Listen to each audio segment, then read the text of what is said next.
थे। उसके बाद सर ने अपना प्रोफेशन चेंज करा और सर उसके बाद एक सोशल एक्टिविस्ट बन गए और धनोटू गांव में हिमाचल प्रदेश में सर ने पीपल फार्म की शुरुआत करी 2014 में शायद। इस पर मैं कंफर्म नहीं हूँ, वो सर बता देंगे। और तब से सर पीपल फार्म चला रहे हैं और बहुत सारे जानवरों की मदद कर रहे हैं। और ना केवल जानवरों की बल्कि पीपल फार्म ने बहुत सारे लोगों की हैबिट्स को, लाइफ को चेंज करा है, जिनमें से मैं भी एक हूँ। बहुत सारे मिथ्स को तोड़ा है जो कि एनिमल्स रिलेटेड या नेचर से रिलेटेड होते हैं सभी के। और उनकी बहुत बढ़िया सोशल मीडिया फॉलोइंग है। यूट्यूब पे 1.3 मिलियन सब्सक्राइबर्स, फेसबुक पे 2.6 मिलियन सब्सक्राइबर्स, फॉलोअर्स, और इंस्टाग्राम पे भी 5 लाख के अराउंड फॉलोअर्स हैं पीपल फार्म के। और पीपल फार्म का एक बहुत शानदार परिवार है जो कि बहुत ज़्यादा संवेदनशील है नेचर और जानवरों के लिए। और 1 साल से सर मैं आपके ब्लॉग देख रहा हूँ, 1 साल से मैं आपको फॉलो कर रहा हूँ, 1 साल से ऊपर। और बहुत समय से मैं आपसे बात इंटरेक्ट करना चाह रहा था और आज वो दिन आ गया। तो इसी के साथ सेशन शुरू करते हैं। अब मैं सर को समय दूंगा कि सर अपनी साइड से जो भी हो वो बताएं और उसके बाद हम Q&A सेशन स्टार्ट करेंगे। ठीक है सर, ऑल टू यू। आपने काफी एक्यूरेटली बताया।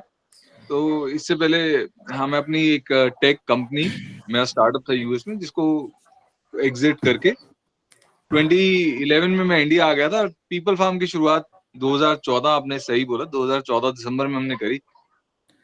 और पीपल फार्म का मुद्दा यही था कि भाई जो घायल जानवर दिख रहा है उसको हम उसका इलाज करें। तो इसीलिए हम एक रेस्क्यू चलाते हैं जहाँ पे हम करते हैं रेस्क्यू, रिकवरी, रिलीज।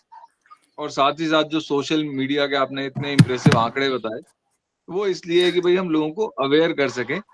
क्योंकि भाई अगर समाज को बदलना है तो लोगों की सोच को बदलना होगा। एक एक करके आप बहुत ज्यादा की मदद नहीं कर सकते। ओके, तो Q&A स्टार्ट करें सर?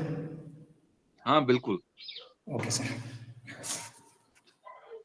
ठीक है। तो Q&A का फॉर्मेट कुछ ऐसा रहेगा कि पहले तो हमने कुछ क्वेश्चंस कलेक्ट करे हैं जो हमारे पार्टिसिपेंट्स ने भेजे थे फॉर्म के द्वारा। मैं उनको पूछूंगा सर से, सर उनका जवाब देंगे।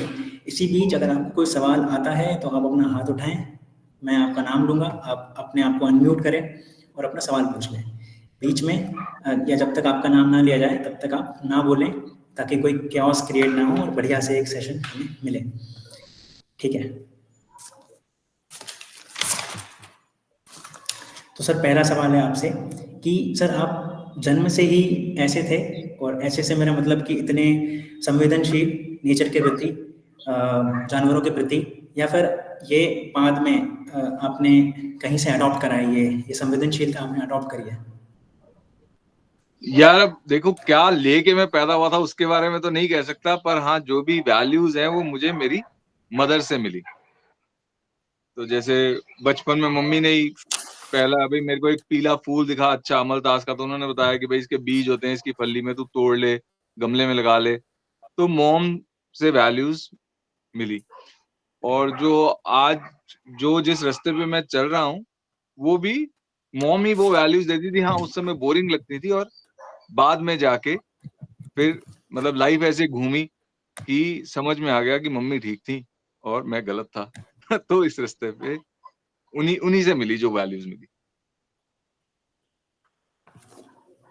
ओके सर, दूसरा क्वेश्चन है मेरी साइड से। ठीक है, कि आप जब बचपन में, छोटे में, जब आप हमारी एज के थे, तब आप क्या करना चाहते थे? मतलब जैसे मेरा कुछ सपना है कि मैं एक यूट्यूबर बन जाऊँ इन शॉर्ट। और वो बहुत जल्दी बदल भी जाता है जैसे मैं कोई नया वीडियो देखता हूँ। पर आप क्या सोचते थे, और जो आप आज कर रहे हो उससे किसी तरह जुड़ा हुआ था या पूरी तरह अलग था? यार थोड़ा थोड़ा ना बदलाव आता रहा। मतलब मुझे निकम्मापन बिल्कुल बहुत पसंद था, तो कुछ ना करने में बड़ा मजा आता था कि पूरी फ्लेक्सिबिलिटी हो। कि जब जैसे हमारे टाइम स्टार मूवीज करके होता था, मेरे पास वो छोटा अकाई का टीवी था, तो मुझे था कि अगर मुझे आज 10 घंटे टीवी देखना है तो मैं देख पाऊं। मतलब जो मन में आए वो मैं कर पाऊं, इतना था। पर ऐसे कोई बहुत बड़े सपने नहीं थे कि भाई माउंट एवरेस्ट चढ़ना है, स्की करना है, जेट चाहिए, नहीं।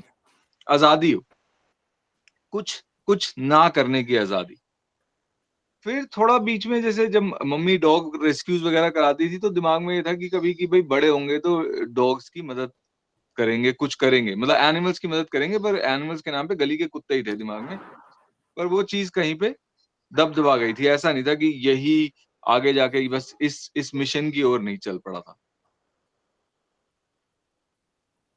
ओके सर, जब आप यूएसए में थे और अपनी एक सेटल्ड लाइफ जी रहे थे, तो कोई एक ऐसा मोमेंट आया होगा, कोई एक टर्निंग पॉइंट जिसे बोलते हैं, जब आपको वो सब व्यर्थ लगा और आप इस तरफ बढ़ गए।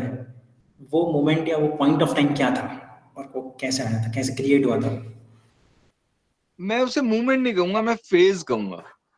अब जैसे ओके। जब मैं यूएस गया ना, तो एक तो मैं तुक्के से पहुंचा था, मैंने एक गलत ईमेल लिखी थी, उससे मैं पहुंच गया, मिसपेड ईमेल थी, तो वहां पे मैं पहुंच गया। तो अब वहां पे जब गया तो वहां पे वो तो जॉब करनी पड़ रही थी। जो मेरा फ्रेंड था डैनी, जो मुझे मिला मिसपेड ईमेल से, उससे मैं 2 साल काम करा, हम गए वहां पे। अब मैं उसका एम्प्लॉय था, जॉब करनी पड़ रही थी, तो तब वो और ज्यादा अंदर से आया निकल के यार कि भाई काम तो नहीं करना, ये 40 आवर्स अ वीक वाली लाइफ नहीं है हमारे लिए।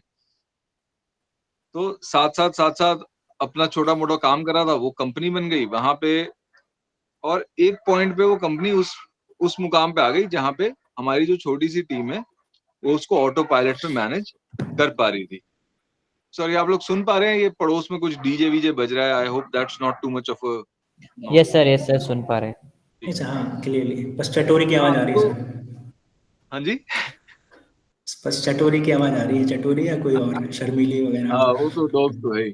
तो तो अराउंड 2010 पे ऐसा था कि सब कुछ ऑटो पायलट पे था, मुझे ऑफिस जाने की जरूरत भी नहीं पड़ती थी, और जो मुझे चाहिए था वो मिल गया। अब मैं अपना भाई रात को थाई खाने जाना है, खाए वहां जाओ, दोपहर में किसी कैफे में बैठे हैं, सारा दिन एक्सबॉक्स खेलना है, ट्रैवल करना है, जो मर्जी। अब मैं जो मर्जी कर सकता था।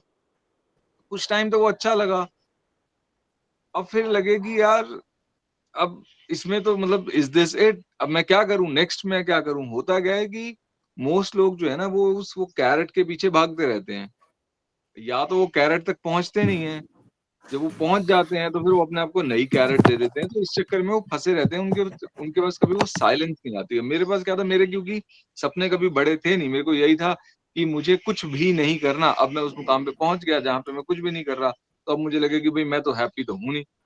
तो पिताजी से पूछा तो वो कहते हैं कि भाई तुम बच्चा पैदा कर लो। तो मुझे लगा कि यार ये तो थोड़ा स्कैम सा कर रहे हैं, क्योंकि देखो इनके बच्चे हैं दो, ये कौन सा खुश हैं। तो मैंने कहा नहीं, ये तो आइडिया ही गलत है। तो उस पॉइंट पे मुझे ये समझ में आ गया कि मुझे क्या नहीं करना, पर ये नहीं पता था कि क्या करना है। तो दैट्स व्हेन आई डिसाइडेड कि भारत चलते हैं और कोई नया रास्ता खोजते हैं, because everything that was handed down to me in a template, मतलब किया तो मैंने अनकन्वेंशनली, ऐसा नहीं है कि पढ़ के मैं आईआईटी पहुंच गया और मेरे बड़े पैसों वाली जॉब लग गई। करा मैंने अनकन्वेंशनली, पर वो सब टिक तो कर दिया। भाई इंडियन ड्रीम होता है, अमेरिका पहुंच जाओ, पहुंच जाए, वहां पे घर ले लिए, गाड़ी ले ली, फाइनेंशियल फ्रीडम अचीव कर ली, शादी करके ही गया था। तो तब मुझे समझ में आया कि यार ये कुछ कुछ there something wrong with the picture. वो फेज था। और सर ये जो नहीं करना उसको सॉर्ट आउट आपने कर लिया, फिर आप उस तक कैसे पहुंचे जो करना है, उसकी कहानी क्या है? वो फिर इंडिया आके शुरू हुआ। जैसे इंडिया आया, मैंने पहले तो भाई सोचा कि लाइक इंडिया ने कभी ये भी था कि like sometimes changing where you are changes the questions you are asking. तो मुझे लगा कि मैं I am maybe not and asking the right question कि खुश कैसे रहना है, maybe that is not the right question. तो यहाँ आया, पहले सोचा कि यहाँ पे ट्रैवल करते हैं। पहले उससे पहले एक रोमांटिक्स आइडिया था कि भाई अपना खाना वाना खुद उगाएंगे, शायद उसमें अच्छा लगे, क्योंकि किताबें किताबें पढ़नी शुरू कर दी थी तो बहुत चीजें पढ़ी हुई, परमा कल्चर, ये वो, सस्टेनेबल लिविंग। तो लगा कि शायद अपना खाना उगाना और उसी में ही खुशी है। पर वो सब जब मैंने करीब से देखा, केरल में देखा मैंने, तो मुझे लगा एक भाई ये तो बहुत ज्यादा मेहनत वाला काम है। ये तो आप अपने आप को बिजी कर लोगे सिर्फ, और दूसरा अगर ये मैं कर भी लेता हूँ, व्हाट एम आई अचीविंग? ये तो इस बात की तो सेंस बन नहीं रही। It's like still I am working for my own survival, एक डिफरेंट तरीके से, बजाय कि मैं पैसा कमाऊं और कोई और मेरे लिए खाना उगाए, मैं खाना अपना खुद उगा रहा हूँ। Doesn't make sense. फिर मैंने कहा कि जी ठीक है, ट्रैवलर बनेंगे, जीप खरीद ली। कि ये नैट जियो वगैरह के शोज होते हैं ना, काफी सही होते हैं कि ओ ये खतरनाक सड़कें फलान ढिकान, जीप खरीद ली। लेके रास्ते में चल पड़ा। वहां पे जाके थोड़ी अक्ल आई कि आई मीन ऑलरेडी मेरे को, देखो मैं एक टैंजेंट पे जाता हूँ, ऑलरेडी मुझे एक चीज समझ में आ गई थी कि जो हम जी रहे हैं ना, there is something wrong with that, because हम एक जीने के लिए कंज्यूम करते हैं चीजें, हम खुश रहने के लिए भी कंज्यूम करते हैं। और जो भी हम कंज्यूम कर रहे हैं, चाहे आप मीट नहीं खा रहे, अंडा नहीं खा रहे, आपने ये सारी बिग सफरिंग वाली चीजें छोड़ दी, हर चीज का एक सफरिंग फुटप्रिंट होता है। Because even anything that is farmed और माइंड, उसके लिए इकोलॉजिकल डिस्ट्रक्शन होती है। फिर वो चीज आपकी टेबल तक पहुंचे, उसके लिए एक पूरा इंडस्ट्रियल सिस्टम है। जैसे चावल है, वो हार्वेस्ट होगा, उसको प्लास्टिक में पैक करेगा, वो सड़कों से आप तक पहुंचेगा, तो उसके लिए भी सड़कों की भी माइनिंग होगी। जो मशीनें हैं, पेट्रोकेमिकल, सब कुछ, हर चीज के पीछे सफरिंग है। तो ये मुझे पता था कि कंजम्पशन के पीछे सफरिंग है। अब जब मैं वापस आ रहा हूँ, मैं जीप में ले में घूम रहा था, तो मेरे को तो मुझे लगा कि यार I have just changed how my consumption looks. Instead कि तुम 5 स्टार्स में खाना खा रहे हो, ठीक है, तुम लाइक तुम जीप में ट्रैवल कर रहे हो। अब ट्रैवल के साथ वो स्टिग्मा नहीं अटैच, बट अल्टीमेटली है तो वो कंजम्पशन ही। तो मैंने कहा यार नहीं भाई, ये भी खुश होने का ये भी तरीका नहीं है। तो वहां पे गिव अप करा। फिर अंततः मैं जब ओरोविल पहुंचा, this was like a place, मेरे को बचपन में मैंने डैड से सुना था, my dad used to work with United Nations. तो उन्होंने बताया था कि एक इंटरनेशनल टाउनशिप है पौंडीचेरी के नजदीक, एक अलग सी जगह है। तो मेरे दिमाग में था कि कभी वहां जाऊंगा। तो अब मेरे पास कुछ था नहीं करने का, तो मैं वहां गया। वहां पे मुझे एक लेडी मिली, काफी ओल्ड थी, पैसा भी नहीं था उनके पास, और बीमार भी रहती थी। वो बड़े सारे डॉग्स की मदद कर रही थी। तो वहां जब वो मुझे मिली ना, तो एक तो खुद अपने पे शर्म आई कि देखो तुम्हारे पास सब कुछ है, तुम अभी भी अपनी खुशी ढूंढ रहे हो। प्लस जो मॉम की वैल्यूज थी, वो काइंड ऑफ लॉरेन में जीती जागती मुझे दिख गई। कि मम्मी कहती थी कि भाई सर्विस के रास्ते पे चलो, पैसा वैसा कमाने के चक्कर में मत पड़ो, पिताजी गलत हैं तुम्हारे, और महात्मा बुद्ध सही थे। तो वो जब हुआ, दैट इज व्हेन मेरी इक्वेशन कंप्लीट हो गई कि भाई जीना है, जीने के लिए सफरिंग कम करनी है। ये तो पहले ही समझ में आ गया था। एक सेकेंड। ओके ओके ओके बच्चा, कोई बात नहीं, कोई बात नहीं, पटाखे हैं, ठीक है। तो ये झिलमिल है बाय द वे। तो ये तो मुझे पहले ही पता था कि जीने के लिए सफरिंग कम करनी है।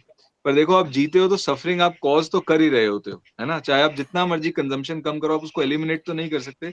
तो now I found the second part of the equation, कि भाई जीना है दूसरों की मदद करने के लिए, जैसे लॉरेन कर रही है। तो ये था मेजर टर्निंग पॉइंट, कि भाई अपनी लाइफ रीपर्पस कर ली मैंने।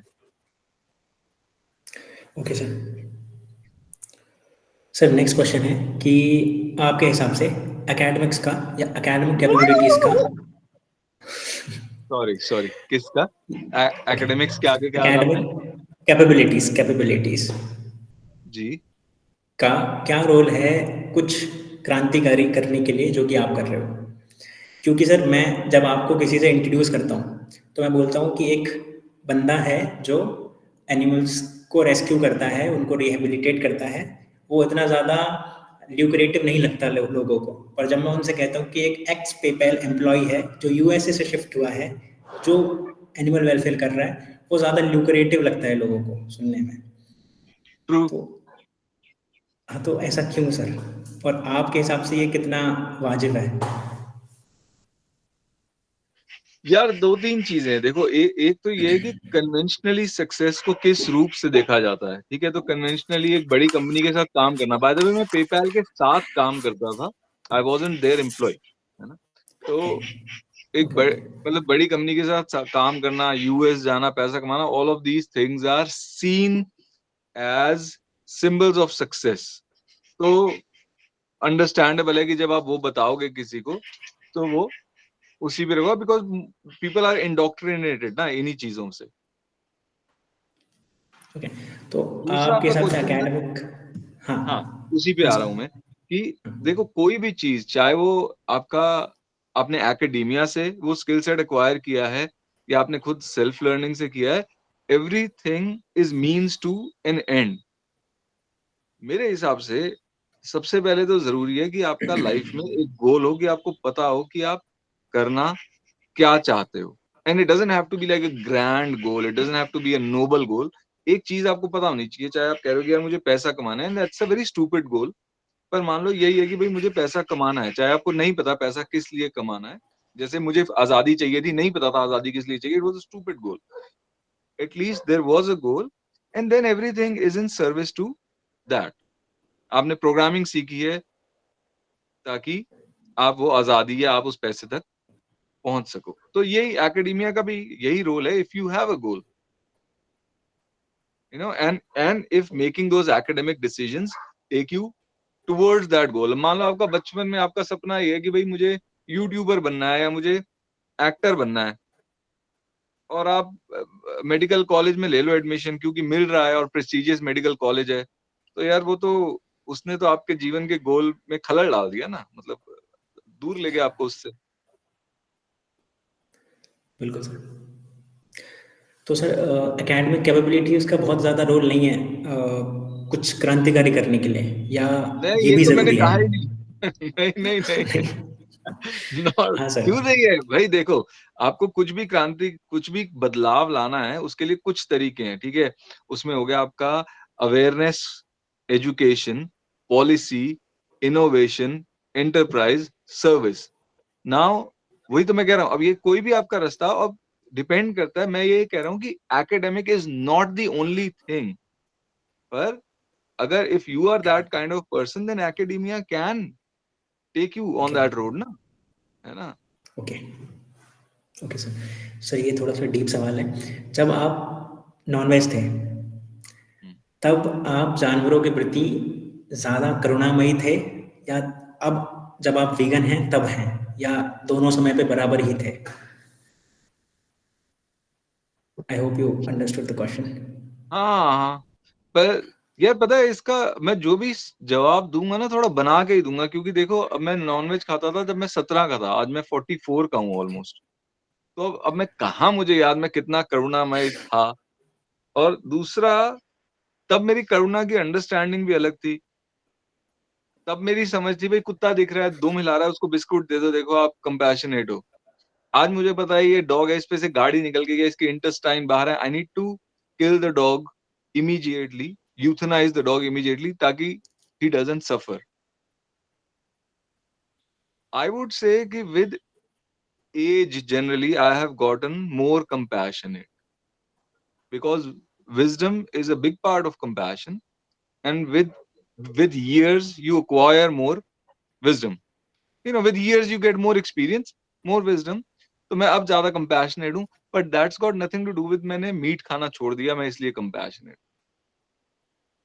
ऐसा नहीं है। सर ये क्या ऐसा होता है कि कोई भी नॉन वेज जो खाता है, जो नॉन हम्म। वेजिटेरियन है, क्या वो कंपैशनेट होता है जानवरों के लिए? क्या ऐसा कोई लिंक है?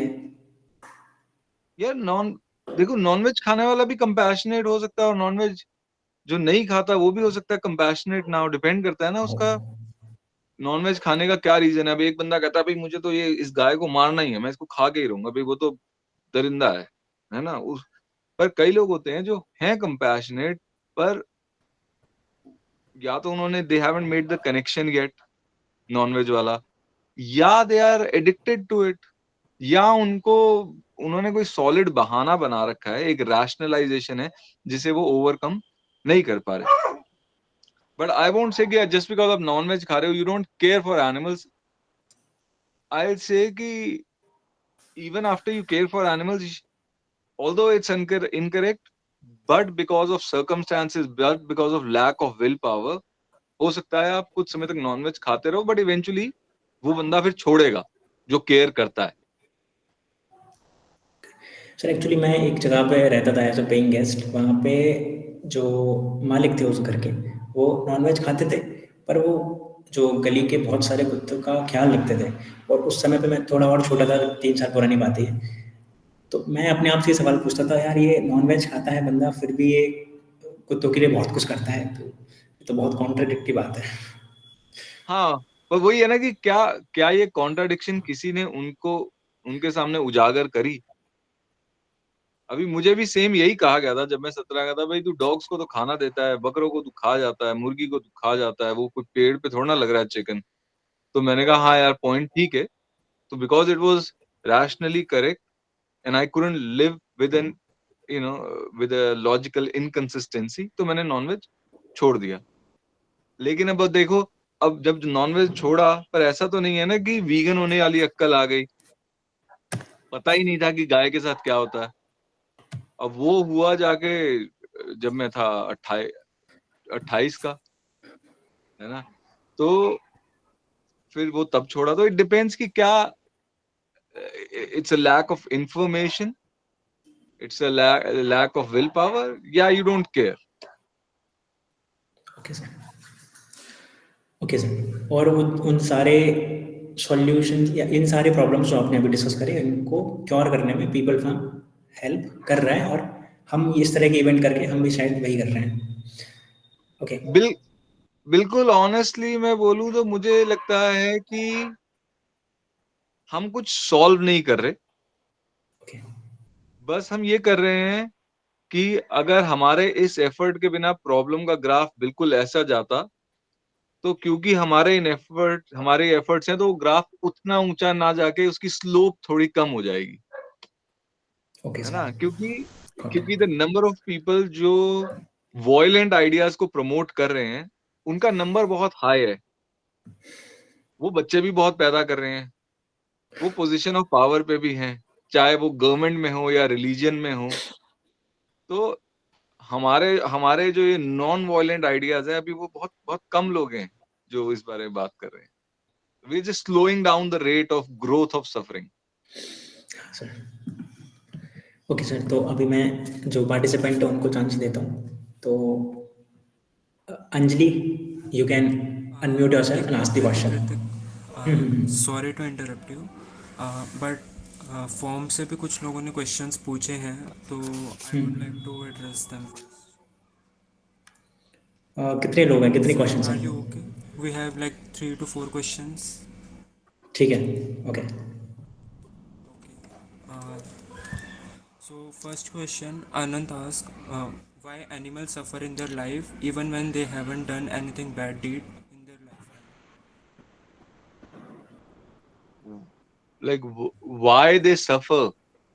Yes sir, So the why they question is, suffer in why their they suffer lifetime? even when they haven't done anything bad in their lifetime? यार इसमें तो संदर्भ लैकिंग है ना थोड़ा, मतलब कि इज इट बीइंग आस्क्ड कि हम कर्म थ्योरी में बिलीव करते हैं और इस उसी के कॉन्टेक्स्ट में पूछा जा रहा है? बिकॉज अदरवाइज तो शायद। I don't think the world makes any sense, so there is no rational basis कि आपने कुछ गलत नहीं किया तो आपके साथ कुछ गलत नहीं होगा। शायद पर कर्म के अगर ही संदर्भ में ऐसा ही है कि वो उन्होंने तो कुछ करा ही नहीं बुरा, तब भी उनके साथ भाई बुरा क्यों? देखो, तो मैंने तो जो अपने लिए थ्योरी बनाई ना, मेरे को यूजुअली क्या होता है, मैं तो अपनी खुद डिराइव करता हूँ चीजें। तो मैंने जो अपने लिए डिराइव किया हुआ है वो ये, एंड इट्स नॉट लाइक कि भाई ये उनका कर्म है, भाई इसलिए उन्हें सफर करना ही होगा। बिकॉज अब मेरा मैं खुद अपने लिए ये मानता हूँ कि भाई मैं अच्छा कर रहा हूँ, तो प्रोबेबिलिटी कि मेरे साथ गलत होगा उसकी प्रोबेबिलिटी कम है।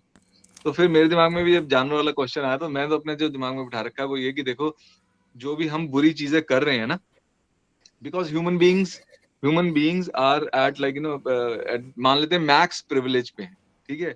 एंड देन लेट्स से कि जो मुर्गी है स्लॉटर हाउस में, जो पोल्ट्री में जो पैदा की जा रही है, वो मिनिमम प्रिविलेज पे है। तो डिपेंडिंग ऑन हाउ नाइस और naughty I have been in this life, मेरे को अगले जन्म में वो मुर्गी से लेके इंसान तक के कहीं किसी उसमें भेजा जाएगा, ताकि मेरे साथ वही सब गलत चीजें हों।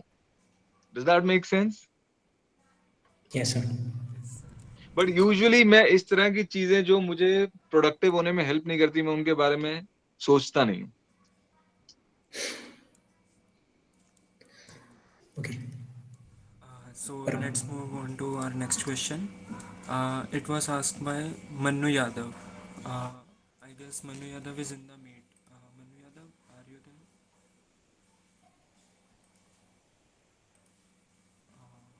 Okay. He asked, everyone in his journey get to face with a situation when he feel that this is now enough. Now I won't be doing this anymore. Now it's time to end this. Basically, they gave up, uh, broken from inside, like this kind of situation. So, what was yours in this field, and also in your entire life journey, and how you like tackled it?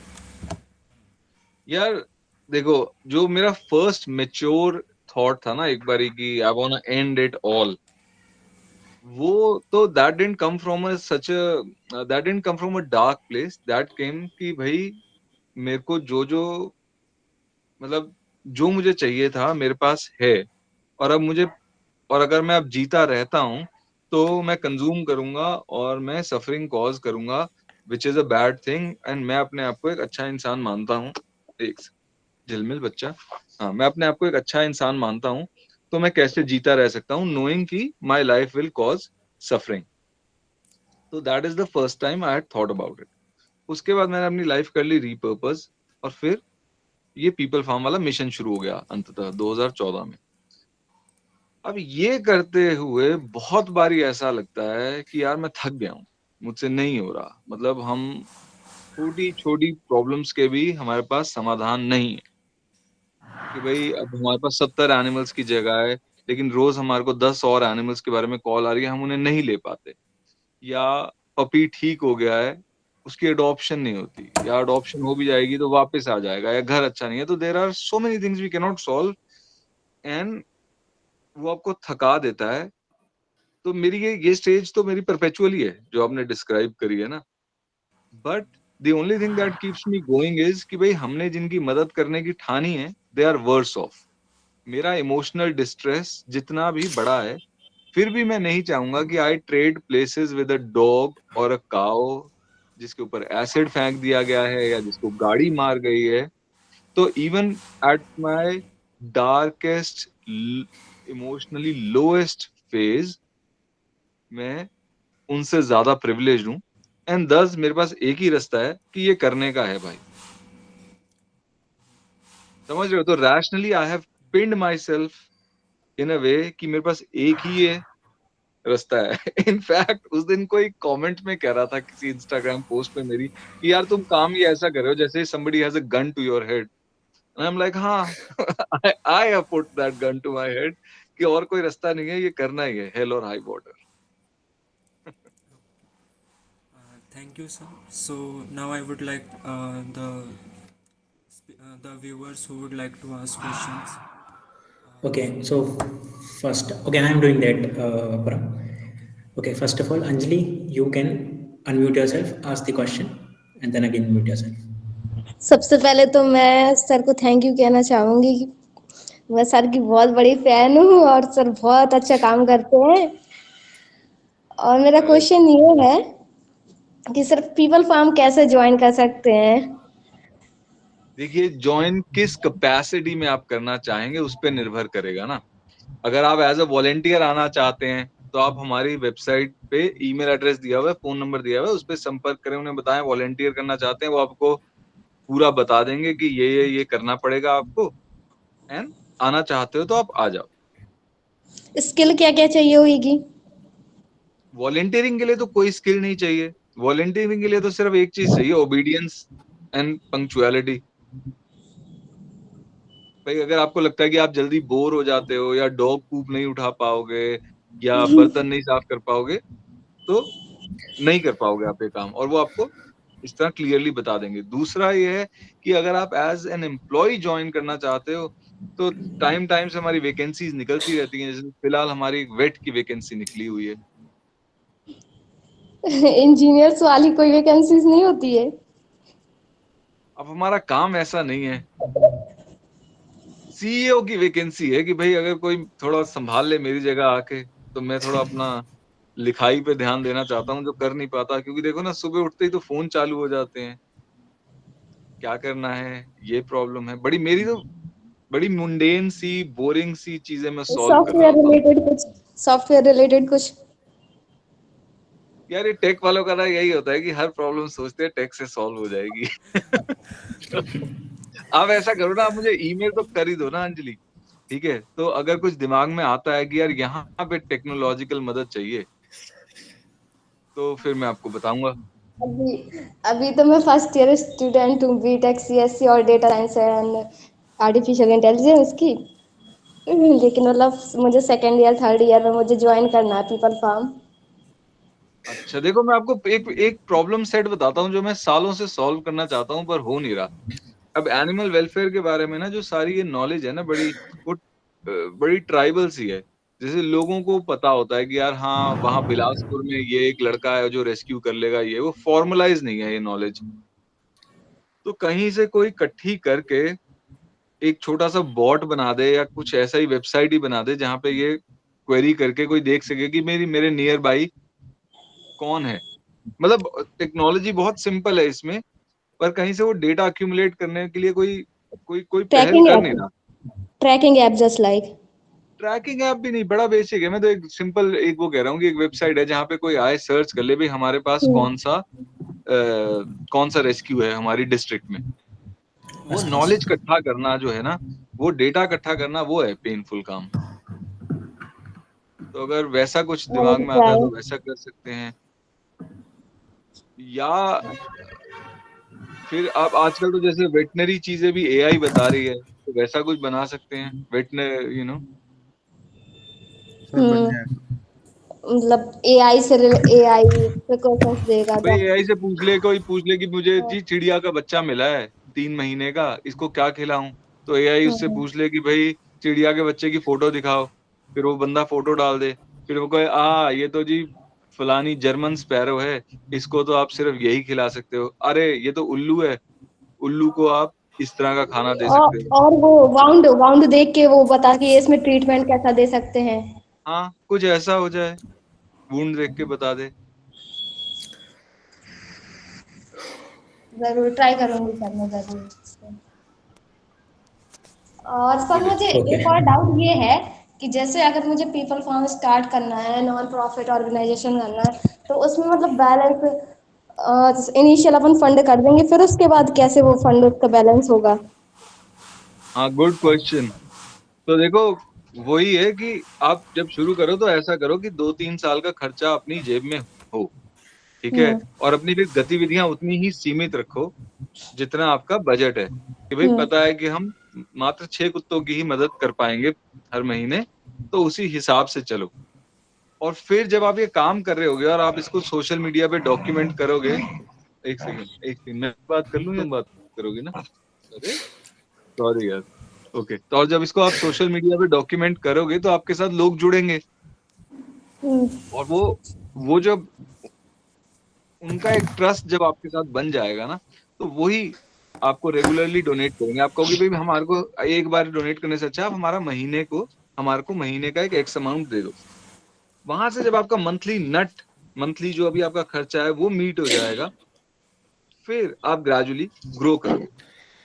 क्योंकि क्या होता है, जैसे जब आप founder होते हो तो आप मल्टीपल चीजें कर रहे होते हो। फोन भी आप उठाओगे, बीटाडीन भी आप लगाओगे, खाना भी आप बनाओगे, सफाई भी आप करोगे। और जब आपके मंथ का एक एक्स अमाउंट फिक्स आना शुरू हो जाएगा, तो आप एक एम्प्लॉय हायर कर सकते हो, उससे आप अपना कुछ काम आउटसोर्स कर दोगे, which leaves you more bandwidth to grow and think कि नेक्स्ट स्टेप क्या किया जा सकता है। तो पीपल फार्म के जो 3 आय के स्रोत हैं, एक तो ये डोनेशंस, दूसरा है जो हम प्रोडक्ट्स बना के बेचते हैं, एंड तीसरा जो हमारा सोशल मीडिया पे वीडियोस वगैरह आते हैं उनके नीचे जो एड्स आती हैं।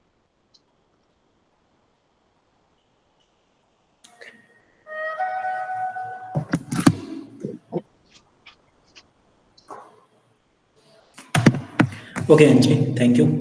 अभी Vinay, you can ask the thank you sir. Question. अरे not a problem. Hello. Hello. Hey. हाँ एम आई ऑडिबल सर? हाँ सर जी। आवाज आ रही है? हाँ जी विनय, सर राइट? पहली बात तो सर बहुत बहुत धन्यवाद सर आपका। सर मैं आपकी वीडियो हर एक वीडियो देखता हूँ सर। अरे और ग्रेट है, sir good to know. Sir मैंने पिछले साल 12th सर पास किया है सर। हम लोग 12th में सर पेइंग गेस्ट एज रहते थे सर। हम्म। सर वहां से हम लोग गली के जो डॉग्स वगैरह थे सर पेइंग गेस्ट रहते तो हम उन्हें घर में नहीं रख सकते थे सर, पहली बात तो सर हम हम्म। लोग जब बाहर निकलते थे शाम के टाइम सब्जी वगैरह लेने तो उन्हें एक किनारे सर खाना डाल के जाते थे सर। सर हम्म। उसके बाद से हमने छोड़ दिया तो हम लोग अब घर से स्टैंड अलोन सर ये डिग्री कर रहे हैं। हम्म। सर, मेरे घर पे सर एक कैट है सर। सर मैं उससे रिलेटेड आपसे कुछ पूछना चाहता हूँ सर, जैसे कि वो सर मेरी पेट कैट नहीं है सर, वो हर घर घूमती रहती है, बस मैं मेरे घर में वो रात में सुबह में अधिकतर टाइम वो मेरे घर रहती है। हम्म। सर अभी उसने सर दो बच्चों को सर वो डिलीवर किए, दो छोटे छोटे बच्चे हैं सर, बहुत सारे क्यूट हैं वो। हम्म। सर मैं उनकी केयर तो सर मेरे घर पे हर कोई करता है सर, मगर हर टाइम सर जो मेल कैट्स होते हैं सर उन्हें मारना चाहते हैं सर वो। हम्म। सर हम लोग कितना भी देखभाल करते हैं लेकिन अब सर मेल कैट्स को अगर हम किसी चीज से मार देते हैं तो फिर वहां पे भी हमें दुख होता है कि एक तरफ इनकी देखभाल करें और एक तरफ उसको सर पीट रहे हैं सर। हम्म। और सर हम्म। अगर हम उन्हें नहीं भगाते हैं तो सर वो उन छोटे बच्चों को सर वो नुकसान कर देते हैं, काट लेते हैं, मांस वगैरह सर दिखने लगता है सर कभी कभी। हम्म। और सर वो सर मेरी पेट कैट नहीं है तो जिसके कारण सर हम लोग उन्हें बांध के नहीं रखते हैं कहीं पिंजड़े में या फिर सर कहीं सर हम लोग बांध के नहीं, वो they are free to anywhere, sir वो कहीं भी जा सकती है मेरे घर में किसी भी रूम में कहीं पे भी जा सकती है सर। समझ गया। हाँ समझ गया, बाहर जैसे आउटडोर कैट है, जंगली बिल्ली है, हाँ। हाँ हाँ कहीं भी सर आ जा सकती है सर। इसके कारण सर उन्हें 3 बच्चों को दिया था सर, एक बच्चा ऑलरेडी सर डाइड हो गया सर इसी कारण से। अभी सर 2 बच्चे हैं तो सर आप कुछ बताएंगे उनकी देखभाल कैसे कर सकते हैं सर। यार बिल्लियों के बारे में ना मेरी जानकारी बहुत सीमित है, मतलब ना के बराबर ही है। तो आपको जो आप कह रहे हो कि देखभाल क्या करनी है, आप पूछ रहे हो कि उसको बिल्ले से कैसे बचाएं, या आप पूछ रहे हो कि उसको खाना क्या दें? सर खाना को तो सर मुझे पता है सर, बिल्ली से कैसे बचाएं सर, मैं उन्हें बांध नहीं सकता हूँ सर। सर किसी भी जानवर को हम बांध के नहीं रखते। भाई देखो, दो ही जानवर दो स्टेजेस में एग्जिस्ट करते हैं भाई। या तो वो डोमेस्टिकेटेड है और वो आदमी पे निर्भर है। अब आप उसको अंदर पाल लोगे तो वो आप पे निर्भर हो जाएगा, अपने खाने के लिए भी, अपनी सेफ्टी के लिए भी। तो या तो आप ये करो कि उसकी, ठीक है, उसको अंदर कर लो, सेफ कर लो, या वो बाहर रहेगा, आजाद रहेगा, और जो भी रिस्क फिर वाइल्ड एनिमल उठाते हैं वो उठाएगा, सर वो है नहीं ना? रहते सर, अगर हम उन्हें सर बांध के रखते हैं या फिर केयर करने के लिए सर किसी रूम में रखते हैं सर, वो पूरा हल्ला करने लगते हैं, दरवाजा पीटने लगते हैं सर। तो फिर वही तो है, वो अगर वो वाइल्ड एनिमल्स हैं वो बाहर ही रहेंगे। मतलब वैसे तो कैट्स डोमेस्टिकेटेड है, पर कैट्स फेरल बहुत होती हैं जो ह्यूमंस पे निर्भर नहीं करती।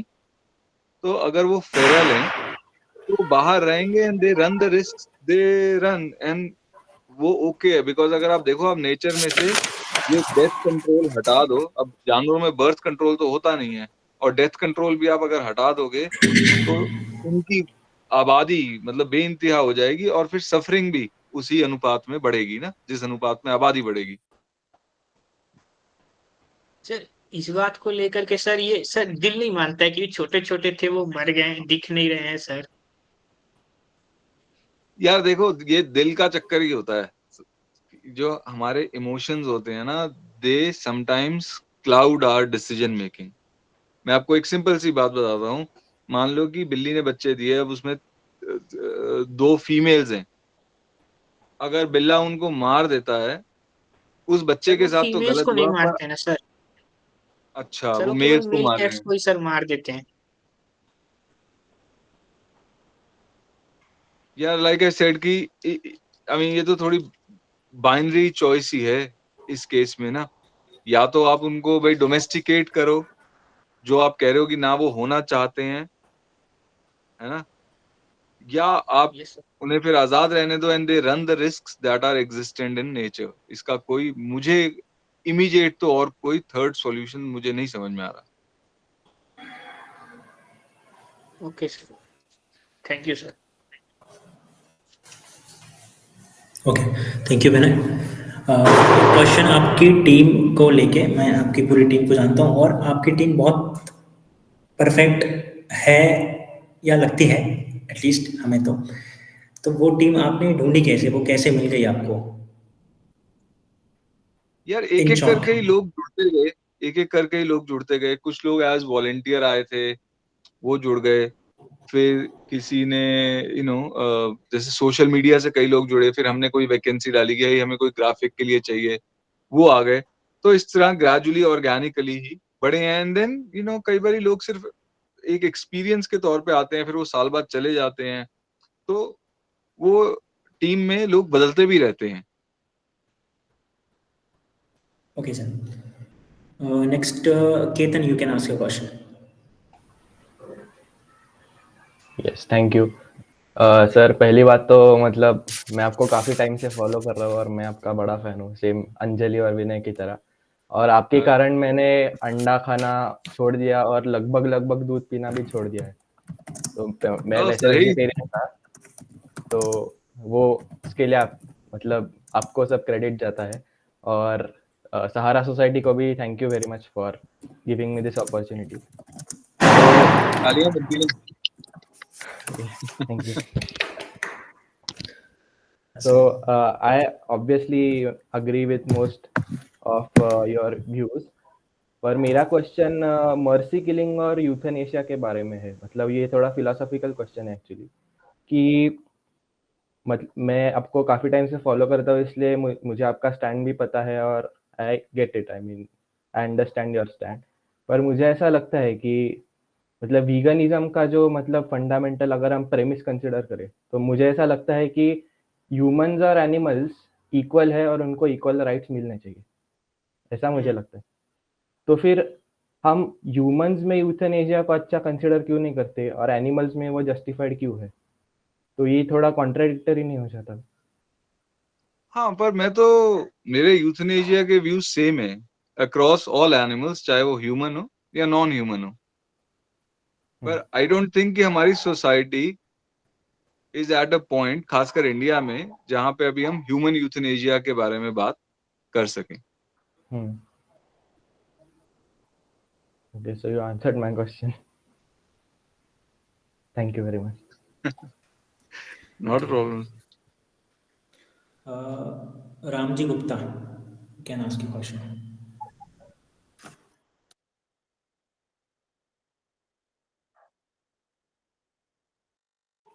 Ramji Gupta, you can ask your question if you are here. Hello, sir. हे Ram. Hello. Yeah, you are जी audible, Ram. Am I audible, sir? हाँ, हाँ जी बिल्कुल। सर मैं ये कह रहा था, जैसे कि मैंने आपके पहले भी काफी सारे वीडियोस देखे हैं। जब आपने ये शुरू किया था तब काफी सारे फाइनेंशियल इशू आए थे, तो सर आपने शहर के बाहर मतलब ये सब शुरू किया था जो आपने किया है, काफी आउट एरिया था। अगर जी आपकी तरह कोई और भी शुरू करना चाहे तो सर किस तरह से कर सकते हैं? क्योंकि मैं हमें मैंने तो कभी भी नहीं कहा कि फाइनेंशियल इश्यूज आए थे, क्योंकि एक तो मैंने अपनी टेक कंपनी एग्जिट करी थी। दूसरा, मैंने एक फार्म हाउस का, एक मेरा सपना था कि भाई फार्म हाउस होना चाहिए दिल्ली में कहीं, तो उसके हिसाब से मैंने अपने पैसे जोड़ रखे थे। तो इसलिए थोड़ा स्मूथली हो गया था काम। तो पर आप अपना सवाल पूछिए। जी सर, सवाल यही है, जैसे कि अगर आपने तो मतलब अपना जो जॉब था उसको ही छोड़ दिया था इसके लिए, जी लेकिन हर व्यक्ति नहीं छोड़ सकता, तो कोई जैसे कि और भी वे हो जिससे कि इस फार्म को मोनेटाइज कर सके। देखिए, कई लोग क्या करते हैं कि जैसे पेट बोर्डिंग शुरू कर लेते हैं, है ना। तो उसमें उनका एक आय का स्रोत बन जाता है, उस जगह का रेंट भी निकल आता है, स्टाफ की सैलरियां भी निकल आती हैं, और उसी पेट बोर्डिंग में फिर जो इंजर्ड एनिमल उन्हें खुद दिखते हैं, उसको वो एज अ रिकवरी सेंटर भी यूज कर लेते हैं। तो एक वो तरीका जी सर। है ना। कई लोग फिर क्या करते हैं, या जैसे अभी हमारा जो क्लिनिक है, हम तो बहुत ही रूरल एरिया में हैं, तो हमारा जो क्लिनिक है उसमें फिर भी आउट पेशेंट आते हैं, यानी कि लोग अपने निजी पशु भी लाते हैं, तो हम एक 50 रुपए की कंसल्टेंसी फी चार्ज करते हैं। तो उसी तरह मतलब नॉर्मल ऐसी सर्विसेज दी जा सकती हैं कि भाई जो लोगों के पेट्स को चाहिए होती है, भाई उनकी जाके ग्रूमिंग कर दी या नाखून काट दी, अगर आपको साथ ही में एक इनकम सोर्स चाहिए इसी काम से। ये सर अच्छा तरीका हो सकता है। धन्यवाद सर। Not problem. सर इसी में ऐड करते हुए मैं सवाल पूछूंगा कि अगर मैं कुछ ऐसा करना चाह रहा हूँ तो मुझे एक एग्जिस्टिंग एनजीओ में ऐड हो जाना चाहिए, save my time and efforts, sorry for that fire cracker, या फिर मुझे अपना शुरू से शुरू करना चाहिए सब कुछ आपकी तरह नया? यार ये बहुत चीजों पे डिपेंड करेगा। आप I mean one of the major factors will be your personality type.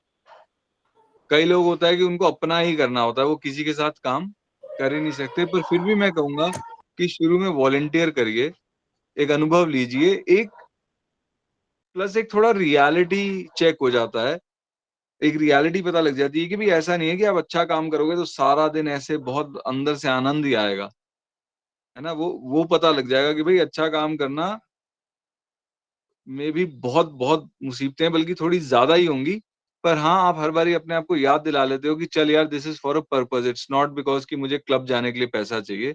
All of this nonsense that I am dealing with is for a larger purpose. तो इस तरह के जो आपके अनुभव है ना, वॉलंटियर करते हुए, किसी के यहाँ जॉब करते हुए, वो आपको बहुत काम आएंगे। And then I think your decision should be based on also कि कहाँ पे आप मैक्सिमम वैल्यू ऐड कर पा रहे हो। अगर किसी को को फाउंडर की आवश्यकता है, किसी को वेट की आवश्यकता है, आप उसके साथ जुड़ जाते हो और वही काम और अच्छे से हो सकता है, या आप किसी ऐसी जगह पे जहाँ पे कोई और जाने को तैयार नहीं है, वहां जाके एक छोटा सा वेटनरी क्लिनिक खोलोगे तो बेहतर रहेगा। तो ये आपको कंसिडर करना चाहिए। मेरी जो डिसीजन मेकिंग होती है, चाहे कोई भी क्वेश्चन हो, इट्स अबाउट दिस कि will this help me reduce suffering और will this take me away from my goal. Okay, sir. Got the answer. Now Anurag can ask his question. नमस्ते sir, मैं आपका नमस्ते। बहुत बड़ा फैन हूँ सर। मैंने थैंक ऑलमोस्ट यू। आपकी सारी वीडियोस देखी हैं, और सर आप उन लोगों में से एक है जिनके आइडियोलॉजी को मैं फॉलो करता हूँ। तो सर मैं वीगन हूँ, मतलब मैं दूध वाले प्रोडक्ट भी नहीं खाता, और मैं ब्राह्मण हूँ, तो वैसे भी सर वो नहीं खाता नॉनवेज। सर मेरा मतलब व्यू जो है थोड़ा काफी ह्यूज है। जैसे कि सर ये रिलीजन है सर, आप भी समझ रहे हैं मैं किस रिलीजन की बात कर रहा हूँ। सर मुस्लिम रिलीजन है जो उनमें मतलब खुल के बोला जाता है, और आप भी शायद कंट्रोवर्सी में फंसे थे कि मैं समझ गए सर आप।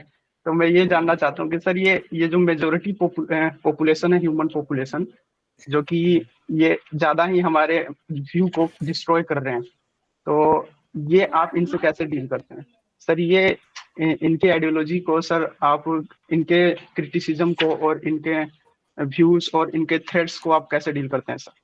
और सर मैं हॉबिस्ट हूँ, एक्वा हॉबिस्ट में भी हूँ, तो सर मेरे पास 3-4 टैंक्स हैं, और मैं एक्वेरियम में फिशेस को कल्चर भी करता हूँ, इंडियन हॉबी में हूँ। तो मैं पेट लवर तो हूँ सर, तो मैं आपका व्यू जानना चाहूंगा। ये दो बिल्कुल अलग अलग सवाल है ना, मतलब वो नहीं सर, मछली हाँ नहीं सर, मैं ये मछलियों बता का रहा था कि इस्लाम से कोई लिंक नहीं, राइट? हाँ, ओके। नहीं सर, जैसे कि आप जैसे कि एनिमल लवर हैं, तो सर मैं भी जैसे मैंने भी कुछ डॉक्यूमेंट्रीज देखी, जैसे सी पायरेसी हो गई, तो मैं मछलियों से काफी ऑब्सेस्ड हूँ, इंडियन नेटिव स्पीसीज से। जैसे कि मैं उनको रखता हूँ, उनको डिस्ट्रॉय नहीं करने देता, तो मैं उनको मतलब उनके स्पीसीज को एक तरह से प्रिजर्व रखना चाहता हूँ। जैसे आप इंडियन स्ट्रे डॉग को समथिंग, तो मैं उनसे थोड़ा ज्यादा ऑब्सेस्ड हूँ, लेकिन मैं भी वीगन ही हूँ। तो मैं बस इतना बता रहा था कि मतलब मैं फेक लवर नहीं हूँ कि मतलब एक चिकन भी खाता है और उल्टा बोलता है कि ये समथिंग समथिंग। तो मैं ये दो आइडियोलॉजी से बात करना चाहता हूँ सर मैं।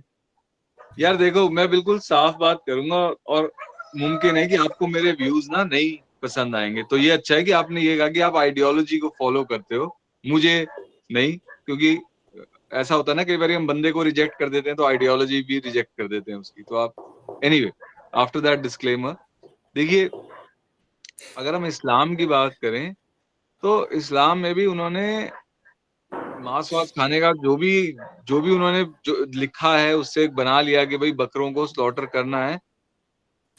मैं जब उन बात करता हूँ ईद पे, तो मैंने हमेशा यही हाईलाइट किया है कि भाई लेकिन इस्लाम में भी ये तो कहा गया है कि जानवरों के साथ क्रूएलिटी मत करो, है ना। तो आई टेक अ पॉइंट जहाँ पे majority will agree with me. तो कोई भी व्यक्ति जो इस्लाम का फॉलोअर है वो ये नहीं कहेगा कि नहीं हमारे में तो ये कहा गया है कि क्रूएलिटी करो, राइट।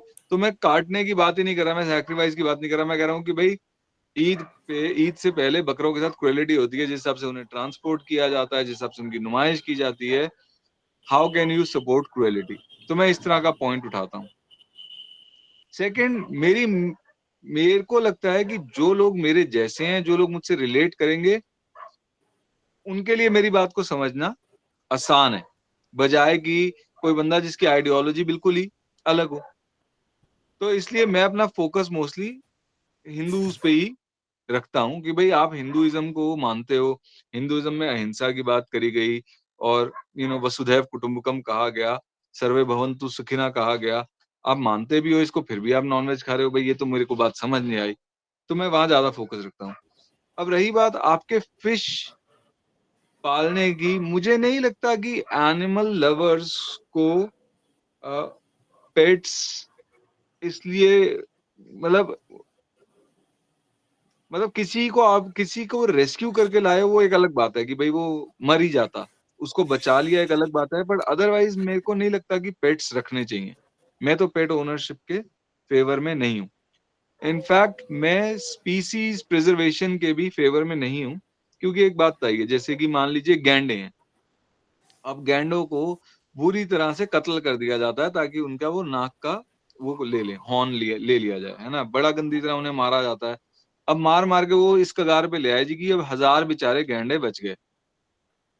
अब आपने उनको 1000 गैंडों को बचा लिया, उनको मरने से बचा लिया, अब क्या है, अब वो 1000 के आपने बढ़ाने शुरू कर दिए, 1000 के 10,000 कर दिए, फिर से लाख कर दिए, फिर से फैला दिए। क्या किया आपने? You have exposed 1000 more individuals to the same level of suffering जो पहले वाले गैंडों के साथ सफरिंग हुई। And pain is felt on an individual level, not on a species level. तो मैं इंडिविजुअल को पेन से बचाना चाहता हूँ, मेरा वो बिल्कुल क्लियर है। मैं तो लाइफ बचाने की भी बात नहीं करता, तो स्पीसीज प्रिजर्वेशन के तो मैं फेवर में हूं ही नहीं। To reiterate, I don't think there is any inherent value to life. I do see an inherent negative value in suffering.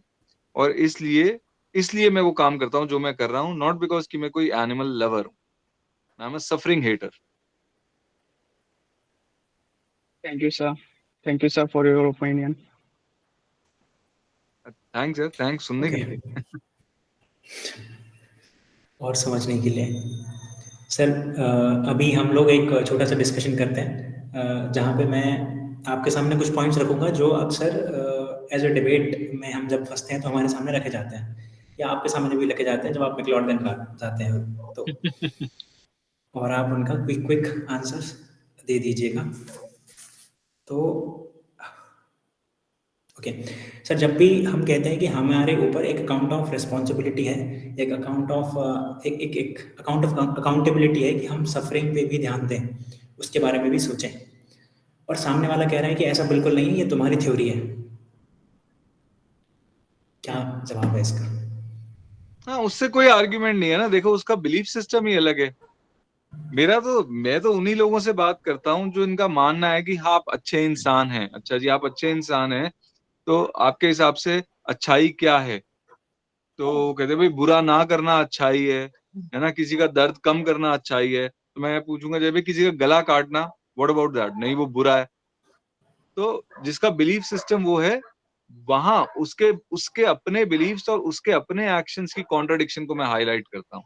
अगर कोई मुझे कहता है कि जी नहीं मेरे हिसाब से तो बिल्कुल मारना चाहिए, काटना चाहिए, बढ़िया काम है, इसीलिए हम धरती पे आए हैं, तो उससे मेरा क्या आर्ग्यूमेंट? Okay sir. हाँ सर, ऐसे कुछ लोग हैं जो वीडियोस में हैं जो साफ साफ इस बात को एक्सेप्ट कर ही लेते हैं कि मारना ही चाहिए, कोई दिक्कत नहीं है अरे इसमें। मोस्ट लोग, बहुत लोग ऐसे ही हैं बस वो एक्सेप्ट नहीं करते। नहीं तो दुनिया का ये हाल थोड़ा होता। We are all grown up with this belief कि बस ले लो, जितना ले सकते हो ले लो।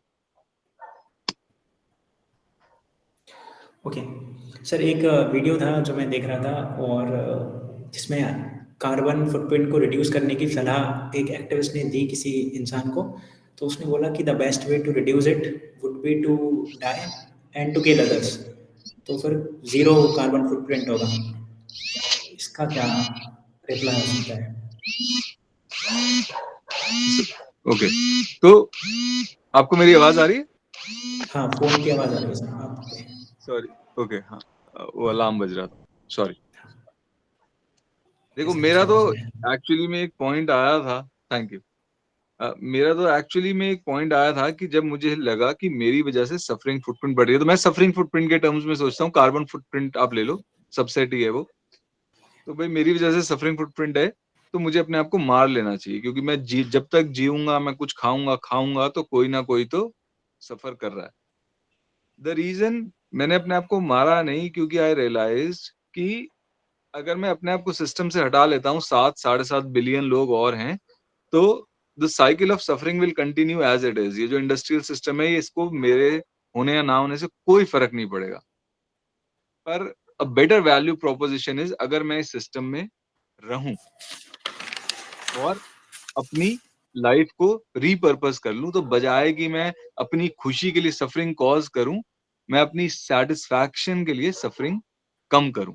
तो इसलिए मैंने तो अपने आप को मारा नहीं। पर अगर जो मुझे ऐसा कहेगा, मैं कहूंगा कि भाई अगर आप ऐसा नहीं कर रहे, तो मे बी आप अपने आप को दुनिया से एलिमिनेट करना कंसिडर कर सकते हो। If you have a very parasitic relationship with अर्थ, तो मे बी हाँ, आप जैसे लोगों की वजह, आप लोगों के कम होने से कार्बन फुटप्रिंट डेफिनेटली कम होगा। ओके सर, आप जो भी काम करते हो वो इसलिए करते हो कि आपको उसमें खुशी मिलती है, या फिर इसलिए करते हो क्योंकि वो करना ज़रूरी है? नहीं, मैं इसलिए करता हूँ कि वो करना जरूरी है। It's the right thing to do. Okay, क्योंकि सर अगर इन केस आप कहते हैं कि मैं इसलिए करता हूँ क्योंकि मुझे खुशी मिलती है, तो फिर जैसे मैं कह देता हूँ कि मैं ये काम या ये सपोज़ मैं एक्टिविज़्म कर रहा हूँ तो ये इसलिए कर रहा हूँ क्योंकि मुझे खुशी मिलती है। तो सामने वाला कहता है कि हमें उसी तरह से मुर्गा खाने में खुशी मिलती है। तो तुम्हारी खुशी हमारी खुशी हाँ, अलग कैसे हुई? दो तरह की, देखो, एक तो उनकी खुशी की परिभाषा जो है ना, वो खुशी नहीं है। दैट इज मोर लाइक कि एक प्लेजर मिल रहा है। अगर दूसरी चीज है एक आंतरिक संतुष्टि। जब आपका, अब आप देखो ना, आप क्या चाहोगे कि आप परपेचुअली भूखे रहो और खाते रहो, या आप एक सेटिस्फैक्शन फील करो? तो दोनों तरह के लोग हैं। ठीक है, जो जो मोर डोनाल्ड ट्रंप साइड वाले लोग हैं, वो कहेंगे कि भाई हम भूखे रहें और खाते रहें। और जो बुद्ध की तरफ वाले लोग हैं, जिनकी लीनिंग वो है, वो कहेंगे कि यार हमें भूख ही ना लगे तो बेस्ट है। I want to feel satisfied, I want to feel satiated. दूसरा, अगर आप सेशिएशन के लिए कुछ करोगे, तो वो आपको सेशिएशन वैसे ही नहीं मिलेगी। तो when I started working for this, I had given up on the idea of happiness, और मैंने कहा कि भाई ये तो करना है। अब वो काम करते हुए मैं पछताया भी बहुत कि यार मैंने क्या कर रहा हूँ अपनी लाइफ के साथ। मेरी लाइफ बढ़िया थी, but logically this was my only choice कि I am a good person, good people don't cause suffering and they live to reduce suffering. That is why I have to do this. So a sense of duty, a sense of that this is the right thing to do. Eventually, जैसे आप कह लो कि जब ये काम करते हैं people farm शुरू करने के 3-4 साल बाद, that sense of satisfaction kicked in. Because हमारी ना एक एडिक्शन होती है इस लाइफस्टाइल से, जो हमारा करंट लाइफस्टाइल है, और वो एडिक्शन छूटते छूटते टाइम लगता है। तो अगर आप कहो कि मैं हैप्पीनेस के लिए कर रहा हूँ, तो वो आप उसमें वैसे ही सस्टेनेबली कर नहीं पाओगे long term. Okay sir. Sir कई सारे लोग ये बोलते हैं कि जब हम उनको बोलते हैं कि ये सब गलत है, जानवरों को खाना या उनका ब्रीडिंग करना, तो वो बोलते हैं कि ये इलीगल तो नहीं है, तो गलत कैसे है? सॉरी, एक सेकंड, सॉरी, आप दोबारा पूछेंगे? हाँ सर, जब भी हम बोलते हैं कि मान लीजिए ब्रीडिंग करना या फिर पेट पालना इसलिए कि उसको शो करा जाए, शो ऑफ के लिए, या फिर नॉनवेज खाना, ये गलत है। तो लोग बोलते हैं गलत होगा पर इलीगल तो नहीं है, तो हम कुछ गलत नहीं कर रहे हैं। हाँ। ये सरकार को बताओ आप, सी, मैं तो इसका क्या यही कहता रिप्लाई हूँ बन कि सकता है? बड़ी सारी चीजें हैं जो एक समय पे इलीगल नहीं थी, पर फिर भी वो थी। तो गलत तो डिपेंड करता है कि आप whom do you answer to? Do you answer to a sense of right and wrong? अगर आपको लगता है कि क्योंकि किसी को दर्द पहुंचाना इलीगल नहीं है तो इसलिए उसको पहुंचा दो, फिर अगेन ऐसे बंदे से तो आप क्या ही बहस करोगे। पर वो कोई भी ये मानेगा नहीं, कहेगा कि नहीं नहीं, दर्द पहुंचाना गलत है, लोग मान जाएंगे और फिर वहां पे आप उनको पकड़ लोगे। ओके सर, जब भी हम ये एक्टिविज्म कर रहे होंगे, मतलब आपसे भी कई लोगों ने बोला होगा कि क्यों आप सफरिंग पे ध्यान दे रहे हो, क्योंकि सफरिंग पे सॉरी, ध्यान। एक चीज और मैं एक चीज ऐड करना चाहूंगा। हाँ सर, बिल्कुल। अगर हमारे क्रांतिकारियों ने इलीगल काम नहीं करे होते तो भारत आजाद नहीं होता। तो आप ये भी उन्हें याद दिला सकते हैं। Okay sir. हाँ सर, जब आपसे भी ये कई लोगों ने बोला होगा और हमसे भी ये कई लोग बोलते हैं कि क्यों सफरिंग पे ध्यान दे रहे हो, सफरिंग पे ध्यान देते हो तो सफ़र करना पड़ता है, बेटर टू अवॉइड सफरिंग, क्योंकि ज़िंदगी में अगर खुशियाँ टेम्पररी हैं तो सफरिंग भी टेम्पररी है, तो बेहतर है कि अपनी ज़िंदगी जियो और मौज करो।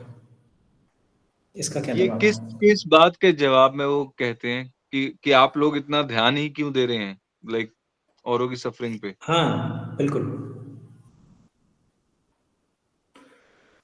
जैसे अगर हम उनसे बोल रहे हैं कि मतलब अगर हम उनको उनकी अकाउंटेबिलिटी याद दिला रहे हैं, हम्म। कि उनका भी एक हक बनता है कि वो भी जानवरों के हक के बारे में सोचें या नेचर के लिए सोचें, तो वो बोलते हैं कि इस सब सफरिंग पे ध्यान ही क्यों देना है, ज़िंदगी छोटी सी है, उसमें खुशी टेम्परेरी है और सफरिंग भी टेम्परेरी है, जिसकी भी सफरिंग है। तो बेहतर है कि सफरिंग पे ध्यान ना दिया जाए, तो ताकि हमको भी दुख ना हो और खुशी खुशी ज़िंदगी जी ली जाए। हाँ, पर आप उनसे ये पूछ सकते हैं ना कि अगर वो किसी पिंजरे में है या उनके वाइफ और बच्चों को पिंजरे में डाल दिया गया है और उन्हें अभी मारा काटा जाने वाला है, वुड दे वांट कि जो पैसर्स बाय हैं वो उन पे ध्यान ना दें, मुंह मोड़ लें कि चलो इनकी तो सफरिंग टेम्परेरी है, इनकी तो मुक्ति मिल ही जानी है, या वो चाहेंगे कि उनकी मदद की जाए?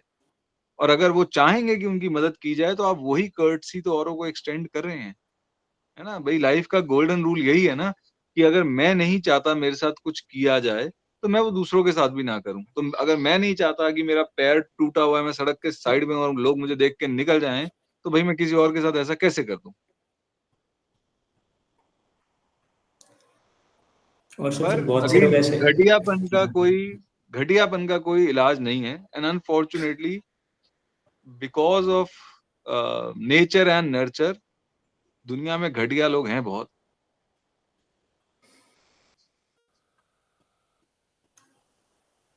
अच्छा सर, जब कुछ चीज़ छोड़ने की बात कही जाती है किसी से भी, तो कुछ बेसिक चीज़ हैं, सुविधाएं हैं जिनका हम फ़ायदा उठा रहे हैं, जो कहने वाले लोग हैं जो कुछ छोड़ने को कह रहे हैं। तो जैसे कि एसी हो गया, कूलर हो गया, कार हो गई, बाइक हो गए, कपड़े हो गए नए नए, तो सामने वाला हमसे ये बोल सकता है तुम इन सब चीज़ों को छोड़ दो, तब भी कार्बन फुटप्रिंट कम होगा। और ये बहुत वैलिड पॉइंट लगता है। हाँ, है ना, वैलिड ही है। तो इसका सॉल्यूशन शायद ये है कि जितना कर सकते हैं उतना करें। एग्जैक्टली देखिए, वही है कि आप जितना कम कर सकते हैं आप उन्हें कह सकते हो कि भाई देखो, मैं तो कोशिश कर रहा हूँ कि भाई जितना हो सके उतना कम करूं, मैं पुराने कपड़े खरीदता हूँ, बिना एसी के रहता हूँ। पर साथ ही साथ एक दो रीजन हैं जब आप इन सहूलियतों का इस्तेमाल करते हो। एक, अगर ये सहूलियतें आपका टाइम बचाएंगी या आपको मोर एफिशिएंट बनाएंगी, तो then you have more time left to do good work. अब प्रेमिस ये है कि आप अच्छा काम कर रहे हो। आप जैसे मेरी तो जिंदगी का मुद्दा ही अच्छा काम है, तो मैं जो भी सब कुछ कर रहा हूँ उसी के पर्पस में कर रहा हूँ, तो मुझे तो एक वो आंसर मिल गया ना। दूसरा ये है कि जब भी मैं ऐसा कर रहा हूँ कि भाई मान लो 2-3 हफ्ते बाद मैं डिनर करने चला जाता हूँ या घूमने चला गया, मैंने गाड़ी सिर्फ मजे के लिए इस्तेमाल करी, तो then I am giving into emotions and मैं कोशिश करता हूँ कि ऐसे इंसिडेंट्स कम से कम हो। ओके सर, ठीक है सर। अभी ऋतिक, सॉरी टू मैं इंटरप्ट यू बोलूँगा। अगेन। अभी और भी काफ़ी लोगों के हैंड रेज हैं, तो अब उनको भी थोड़ा चांस देते हैं। हाँ बिल्कुल।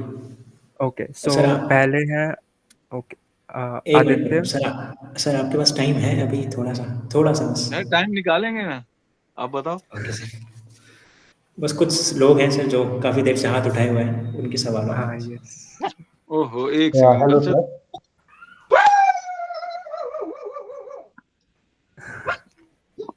ठीक।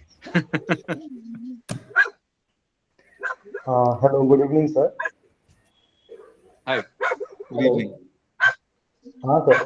सर मेरा ये क्वेश्चन था कि जैसे कोई अगर इनिशिएट करता है अपने एरिया में, मान लीजिए किसी को एनजीओ शुरू करना है, तो उसका एक रोड मैप मतलब क्या कह सकते हैं कि हो, और कुछ गवर्नमेंट से भी कुछ क्या परमिशंस लेनी पड़ती है? जैसे मान लीजिए किसी आउटसाइड किसी एनिमल को लिया के उसको उसका ट्रीटमेंट कर रहे हैं, तो इसमें क्या कुछ गवर्नमेंट का भी कोई इशू आता है क्या? सॉरी, एक सेकंड, मुझे ना आपको सुनने में दिक्कत हो रही है, एक सेकंड। झिलमिल, ये ले, ये ले। सर प्लीज, पहले मैं सर प्लीज झिलमिल को बताइए। ये ले, ये ले, ये ले। पहले मैं यहाँ के ऑफिशियल्स को थोड़ा ब्राइब कर लूं। आओ, लो लो लो लो लो, बिस्किट लो, शांत हो जाओ प्लीज। ओके ओके, जहां तक मुझे आपका सवाल समझ में आया, आप कह रहे थे कि एक एनिमल रेस्क्यू के लिए क्या रोड मैप होना चाहिए? नहीं नहीं, हाँ मतलब जैसे किसी को एनिमल एनजीओ अगर खोलना है, तो उसका एक क्या रोड मैप हो, जैसे कि कोई परमिशंस लेनी हो गवर्नमेंट से, या फिर कोई एनओसीज या फिर कोई लाइसेंसिंग वगैरह का भी कुछ मतलब इशू होता है क्या?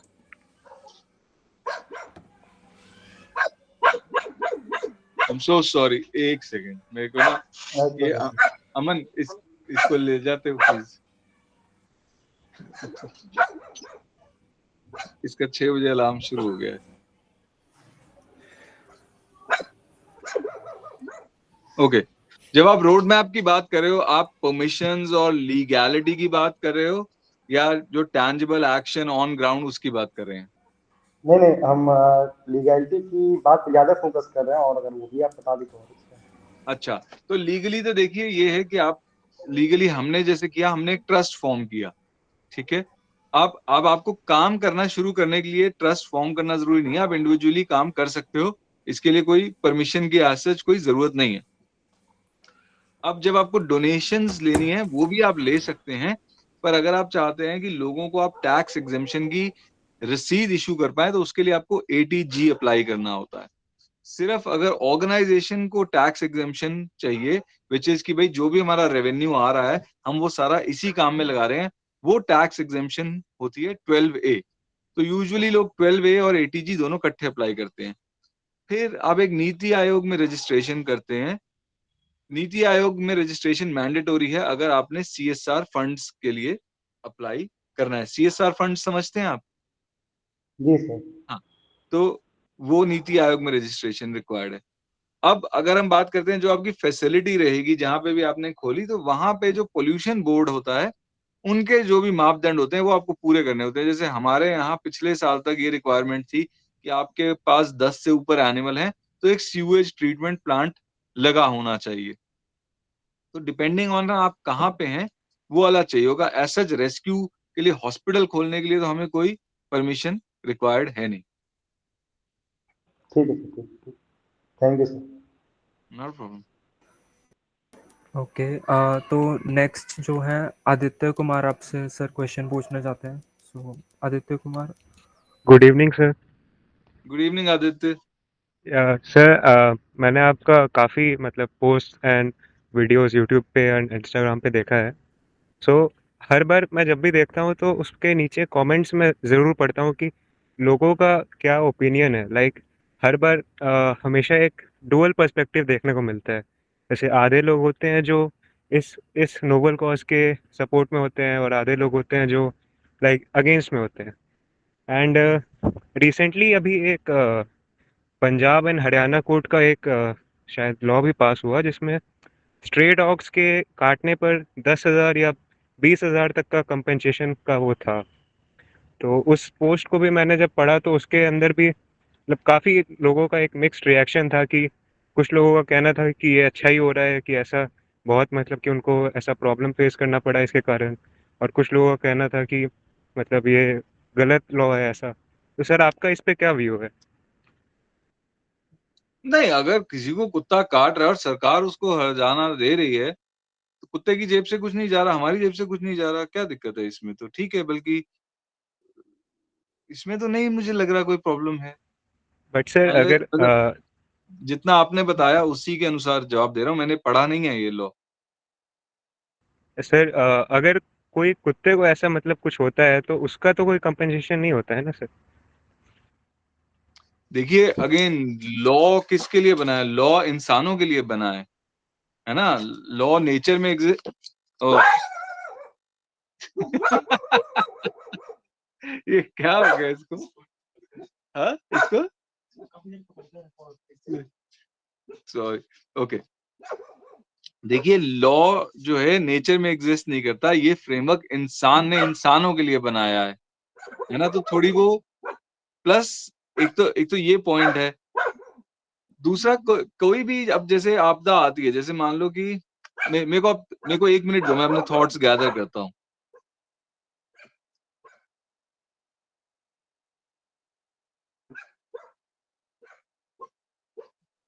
कहीं पे ना इसमें थोड़ा बेतुकापन है। देखो ना, कुत्ता पैसे का क्या करेगा? अगर इंसान जो है कुत्ते को मारता है, अगर वो डॉग एक ओन्ड डॉग है, तो उस केस में तो लॉ में प्रोविजन है कि जिसका वो एनिमल था उसको आप भाई हर्जाना दोगे। हाँ, ये कह सकते हैं कि वहां पे सिर्फ 50 रुपए का हर्जाना है और यहाँ पे कुत्ता इंसान को काटता है तो ये हर्जाना इतना ज्यादा है। उसको कंपेयर कर सकते हैं हम, पर हम ये नहीं कह सकते कि क्योंकि आप कुत्ते को हर्जाना नहीं दे सकते तो इंसान को भी हर्जाना नहीं मिलना चाहिए। यस सर, बट इस लॉ का सर मिसयूज भी तो हो सकता है कि जैसे कुछ लोग जानबूझ के किसी को कुत्ते को परेशान करके और उससे ऐसे फायदे भी उठा सकते हैं। देखो हर लॉ का मिसयूज है, पर आई थिंक कि ये तो एक अच्छा लॉ है और एनिमल लवर्स को तो इसको सपोर्ट करना चाहिए। मैं आपको एक बड़ी सिंपल सी बात बताता हूँ, जो भी मैन एनिमल कॉन्फ्लिक्ट है हमारे देश में, उसको हैंडल करने के लिए कोई सिस्टम नहीं है। There is no animal control you can call and से कि भाई हमारी गली में एक कुत्ता है, लोगों को काट रहा है। ठीक है, एनिमल कंट्रोल नॉन एग्जिस्टेंट है। जो विकसित मुल्क हैं, जो एनिमल्स के प्रति ज्यादा संवेदनशील है, जैसे आपका अमेरिका हो गया, वहां पे भी अगर कोई डॉग है जो एक बार भी इंसान को काट लेता है, they put down that dog. क्यों? अब on the face of it तो बड़ा अनफेयर लगेगा एनिमल लवर्स को, पर आपने देखो क्या किया, यू हैव गिवन इट ये जो प्रेशर बन रहा है आदमी और जानवरों के बीच का, इसको आपने प्रेशर कुकर को सीटी दे दी। अब इंडिया में ऐसा कोई प्रावधान नहीं है कि आप एग्रेसिव डॉग को यूथनाइज कर सकते हो, इलीगल है वो करना। तो कम से कम किसी को 10-20 हजार रुपए देके अगर आप शांत कर देते हो, तो ये जानवरों के लिए और एनिमल लवर्स के लिए बेटर ही है। Okay sir, I got your point. पक्का? ऐसा ना हो कि बस यार छोड़ो, नो अगर कोई सर, डाउट है तो बता दो। अच्छा, ठीक है। थोड़ा कंट्रोवर्शियल टॉपिक ही है ऐसा, काफी अलग अलग ओपिनियंस ले सकते हैं इस देखो पे। मुझे लगता है कि सेकंड ऑर्डर थिंकिंग चाहिए। सेकंड ऑर्डर थिंकिंग को आप गूगल करना, कई बारी चीजें on the face of it seem really bad, but अगर आप उसका नेक्स्ट स्टेप देखें जो उसका रिजल्ट होगा, वहां से आपको पता लगेगा कि यार नहीं, ये चीज बेहतर रहेगी। Yes sir, and big picture में अच्छा रहेगा sir. Yes, long term, yes. Okay sir, thank you. So next we have Anurag Kumar. हे नमस्कार sir, Anurag. Again it's me Anurag. Sir जैसे कि पहले आपसे आइडिया लेने के बाद मेरे दिमाग में अचानक से एक थॉट आया कि सर आप चाहते हैं कि बस सफरिंग कम हो या फिर आप सफरिंग को कम से कम रखना चाहते हैं। तो सर उस हिसाब से 2 आइडियोलॉजी और मार्केट में घूम रही हैं, एस झटका और हलाल। होप सर आप जानते हैं। तो मैं आपका व्यू जानना चाहता हूँ इनमें। मतलब मेरा तो व्यू सर ऐसा है कि अच्छा आतंकवादी और बुरा आतंकवादी ऐसा कुछ नहीं होता, लेकिन फिर भी मैं आपका व्यू जानना चाहूंगा। और सर दूसरा क्वेश्चन ये है सर, दूसरा क्वेश्चन सर है ही नहीं सर, यही क्वेश्चन है। देखो मुझे तो लगता है जिंदगी में चॉइसेस हमेशा बैड और वर्स में मिलती हैं हमें। तो मैं तो बैड को चुनूंगा, तो bad is better than worse, वो वाली बात है। सर समझ गया, थैंक यू सर। सो अब अंजलि गौतम वापस से आपसे कुछ पूछना चाहेंगे। हे अंजलि।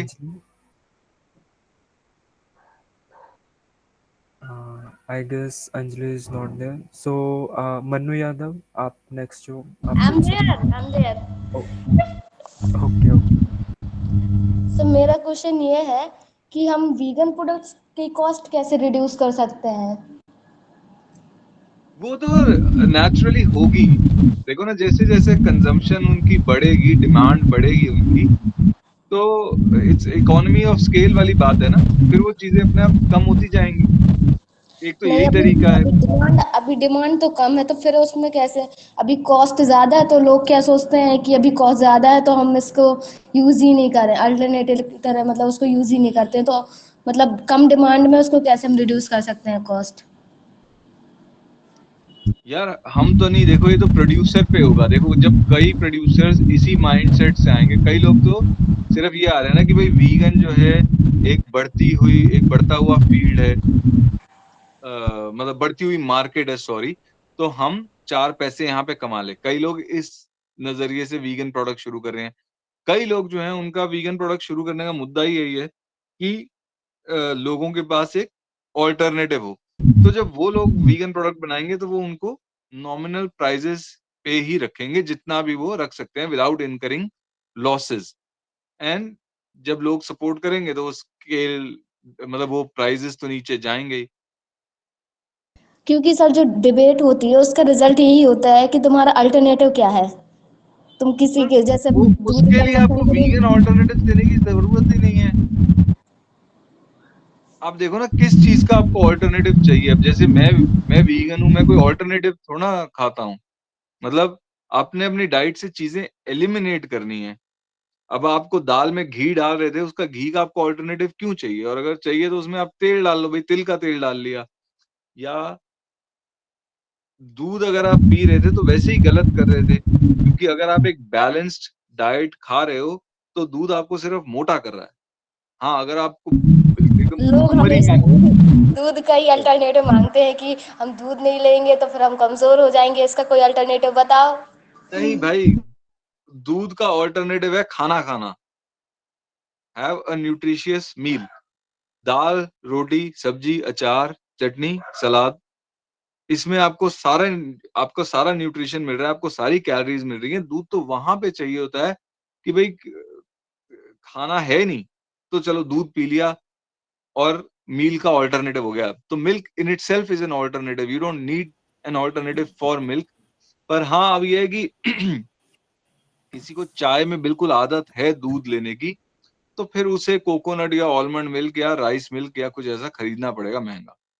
या दूसरी चीज ये है कि भाई तुम बाकी चीजें छोड़ दो, रसगुल्ले छोड़ दो, पिज्जा छोड़ दो, शाही पनीर छोड़ दो, मक्खन डालना छोड़ दो पराठे पे, चाय पी लो, दिन की एक चल जाएगा, उसमें किसी का कुछ नहीं घिस रहा है इतना। और सर उनका दूसरा ये पॉइंट रहता है कि अगर तुम जैसे मिल्क बंद करवा दोगे तो फिर जो गांव के छोटे छोटे लोग हैं जिनका सारा का सारा फाइनेंशियल ही उसी पर है, कंजम्पशन, मिल्क कंजम्पशन पर, फिर उनका क्या होगा? उन लोगों का तुम काम छीन लोगे। तो इसके देखिए 2 जवाब हैं। एक समझदार आदमी को तो आप बता सकते हैं कि देखिए ऐसा तो है नहीं कि आज हमने नारा लगाया गो वीगन और कल पूरा भारत वीगन हो गया। तो चीजें धीरे धीरे बदलेंगी। तो जैसे धीरे धीरे चीजें बदलेंगी, अगर किसी चीज की डिमांड कम होगी तो जाहिर सी बात है लोग धीरे धीरे रोजगार के नए साधन ढूंढेंगे, है ना। तो एक तो ये है, और दूसरा ये है कि देखो employment can not be a reason कि उसके लिए एक गलत चीज चलती रहे। नहीं तो इस हिसाब से तो जब आप किसी ये ड्रग बिजनेस को पकड़ते हो या इलीगल वेपन वालों को पकड़ते हो या जो प्रोस्टिट्यूशन कराते हो उन्हें पकड़ते हो, तो वो भी तो उन सब गतिविधियों से भी तो किसी के घर में लाइट जल रही है, खाना आ रहा है टेबल पे, है ना। That's also putting food on someone's table. वहां पे भी तो हम नहीं कहते ना कि ड्रग ट्रेड चलने दो, किसी का घर चल रहा है, तो गाय के साथ कैसे गलत होने दें इसी बहाने से। और एक तीसरा भी है मेरे पास, इसका आप ये भी पूछ सकते हो कि मुझे लास्ट टाइम बता दो कि जब आपने कहा हो कि भाई ऐसा करते हैं, डोमिनोज से पिज्जा मंगा लेते हैं, किसी गरीब के घर का दिया जल जाएगा। ऐसा तो नहीं सोचते लोग मंगाने से पहले। कोई नहीं सोचता है। हाँ, तो आप यही 2-3 चीजें बोल सकते हो।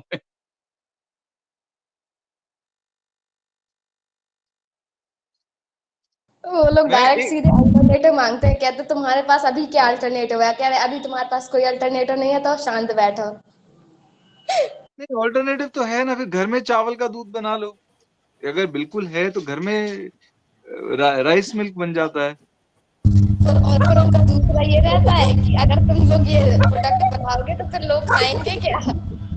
एक झिलमिल झिलमिल नेहा, अच्छा आप इसे बुला लोगे? सॉरी, हाँ जी, बिल्कुल ये हमारा रेजिडेंट आतंकवादी है जी। हाँ जी, बहुत अच्छी है वो। हाँ ऐसा सॉरी, नहीं आपकी जो है। लास्ट बात थी हाँ ये ऑल्टरनेटिव वाली। वो लोग कहते हैं जैसे अगर तुम लोग ये अल्टरनेटिव प्रोडक्ट बनाओगे वीगन वाले तो फिर लोगों को फिर फसल कम हो जाएगी, फिर वो खाएंगे क्या जब तुम ये सारे प्रोडक्ट बनाओगे तो। नहीं तो बल्कि फसल की खपत ज्यादा होगी ना, क्यों नहीं होगी। अब एक बात बताओ, अगर राइस मिल्क पॉपुलर हो जाता है तो चावल ज्यादा उगेगा और ज्यादा बिकेगा ना। हाँ वो कहते हैं अगर तुम मतलब ज्यादा उसमें फिर तुम मिल्क कंजप्शन में मतलब वीगन अल्टरनेटिव में तुम यूज करोगे उसे, फिर जो नॉर्मल लोग हैं नॉर्मल लोगों के लिए तो ये सारा सामान महंगा हो जाएगा।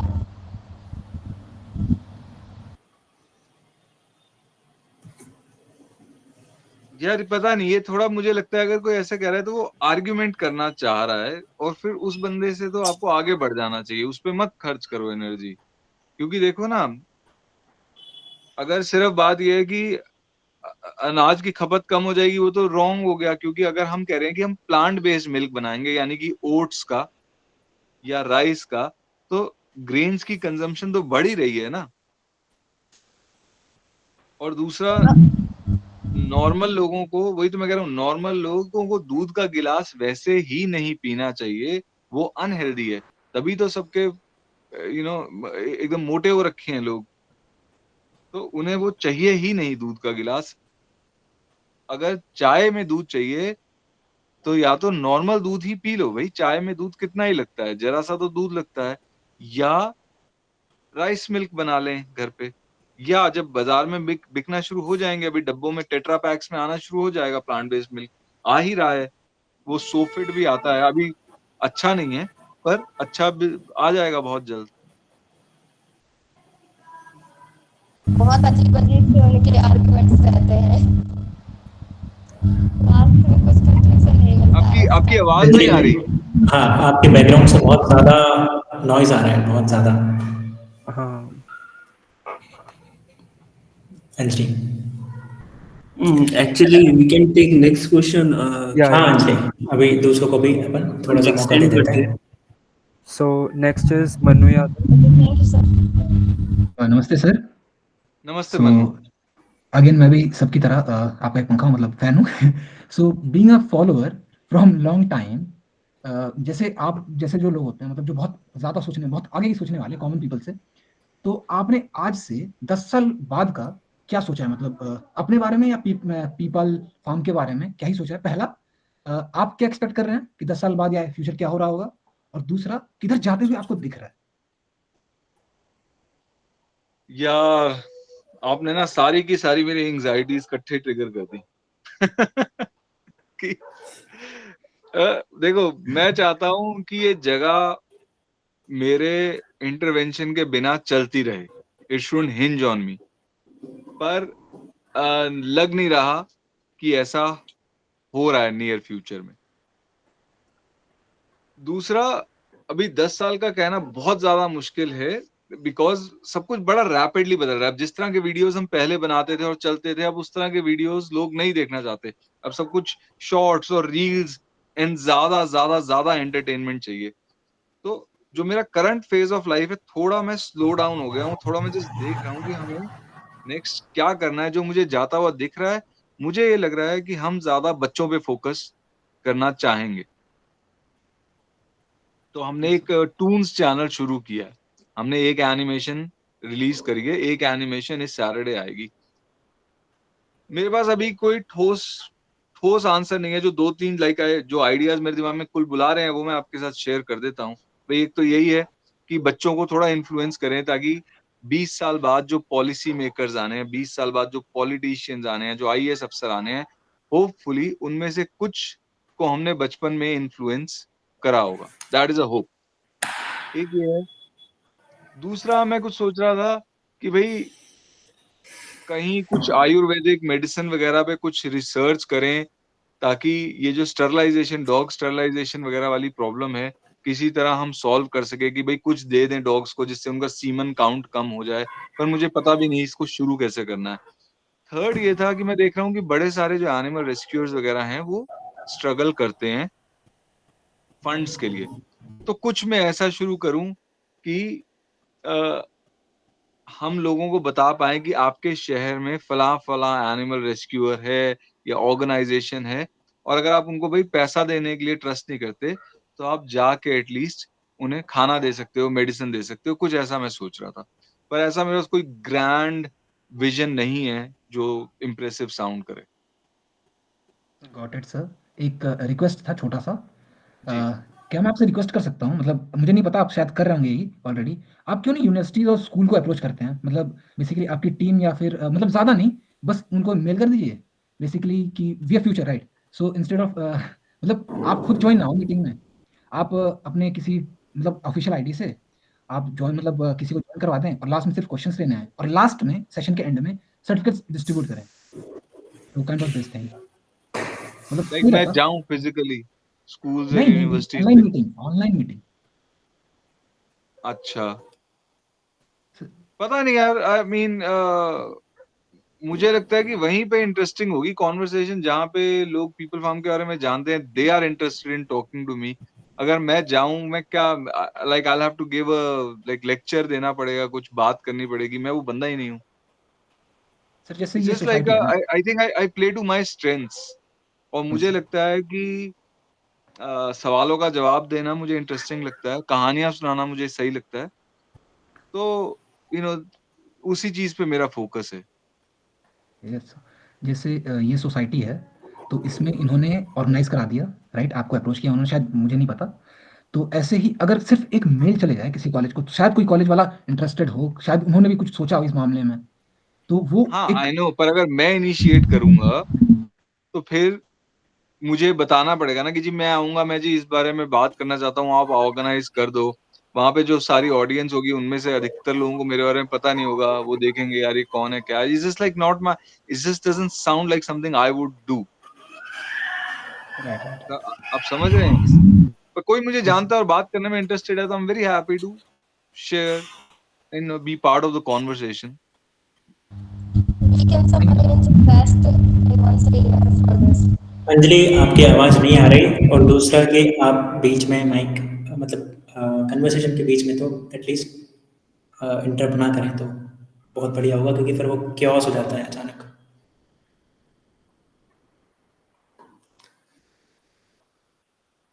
ठीक है सर, इसमें एक ओके। क्वेश्चन मेरा भी था कि चीज़ करते हैं, मतलब जस्ट एक एडवाइस, इसका मैंने ईमेल भी करा था पीपल फार्म टीम को, कि आप जो फेमस यूट्यूबर्स हैं या जो कुछ फेमस पर्सनैलिटीज़ हैं, उनको पीपल फार्म की एक विजिट के लिए बुला सकते हैं, ताकि वो एक ब्लॉग जैसा कुछ बनाएं, अपने चैनल पे अपलोड करें, उससे बहुत सारे नए लोग आपसे तुरंत ही मतलब एक ही दिन में बहुत सारे लोग जुड़ जाएंगे, वो पीपल फार्म को जानने लगेंगे, एटलीस्ट उनको नाम पता चल जाएगा।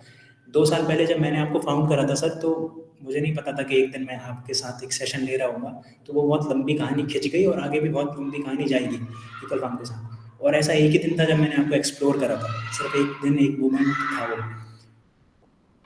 तो वो एक मोमेंट काफ़ी है। आई वही है, पर I think that is something जो हम करना चाहेंगे। अगेन वही होता है कि जो लोग खुद हमें अप्रोच करते हैं वहां पे चीजें आसान होती हैं। जैसे वो अभी एक अरमान मलिक है यूट्यूबर, वो आए थे, उससे पहले एक rider girl Vishakha, she came. हाँ, तो जो चीजें नेचुरली ऑर्गेनिकली हो जाए यार, मैं वो प्रेफर करता हूँ। ठीक है, just like I have never been into selling. Even जब मेरा बिजनेस भी था तब भी I didn't sell, it was like कि देखो भाई ये हमारा प्रोडक्ट है, आपके काम आ रहा है तो आप कर लो इस्तेमाल, अगर आपको लग रहा है कंपटीटर का बेटर है वहां चले जाओ। Like I think it's just the way I roll, मैं थोड़ा चिल हूँ। ओके सर, एक एडवाइस देने की बात है तो एक और मैंने मेल करा था पीपल फार्म को, उसमें सर मैं उनको बोला था कि जो भी टीम है पीपल फार्म की, उसको हम नहीं जानते उनके बैकग्राउंड को, अगर आप एक ऐसा वीडियो बना सकें जिसमें हर टीम मेंबर अपनी कहानी की वो पीपल फार्म तक कैसे पहुंचा वो बता रहा हो, और ना केवल उसमें जो टीम मेंबर हैं वो, बल्कि बेटी जी पीपल फार्म तक कैसे पहुंची, शर्मिली पीपल फार्म तक कैसे पहुंची, वो सब बता रहे हो, तो एक कनेक्शन बैठ जाएगा हमारा पीपल फार्म के हर एक मेंबर के साथ, और फिर हम कनेक्ट कर पाएंगे उसके साथ एज अ फैमिली। अभी सिर्फ आपसे कनेक्शन है क्योंकि हम आपकी कहानी जानते हैं, पर शिवानी दीदी से वो कनेक्शन नहीं है, या गुलशन सर से वो कनेक्शन नहीं है, क्योंकि हम उनकी कहानी जानते ही नहीं है। देखिए शिवानी की कहानी तो है ना, और आई थिंक साहिल के बारे में भी है, पर बहुत सी कहानियां रोचक नहीं है, बहुत सी कहानियां रोचक तरीके से बताई नहीं जा सकती। तो हमारा फोकस अभी मतलब व्लॉग के माध्यम से लोग हमारी टीम को धीरे धीरे धीरे जान गए। अब फिलहाल तो हमने व्लॉग बंद ही कर दिया है, पर जितना जान गए, मतलब जितना हमें लगा उतना तो हमने किया है। पर हाँ, something to think about. Okay sir. Sorry to interrupt, पर वैसे हमने सर का बहुत ज्यादा हमने टाइम ले लिया, तो अब 1 क्वेश्चन अ पर्सन ही रखते हैं। एंड आई अपोलोजाइज सर, बहुत ज्यादा टाइम हो गया। नहीं, no worries, thanks for being considerate यार। Sir, I have only one question, sir. जी। Like, we are really grateful for having a people like you. So, the thing is that to expand their business, or someone who new to business, the new idea that sparks to them is poultry business. It's okay to have poultry farms, but it's not good to treat the chickens like that. Sir, आप कभी नहीं try किया to avoid that violence that going in a poultry business, or as a student what we can do to prevent those violences?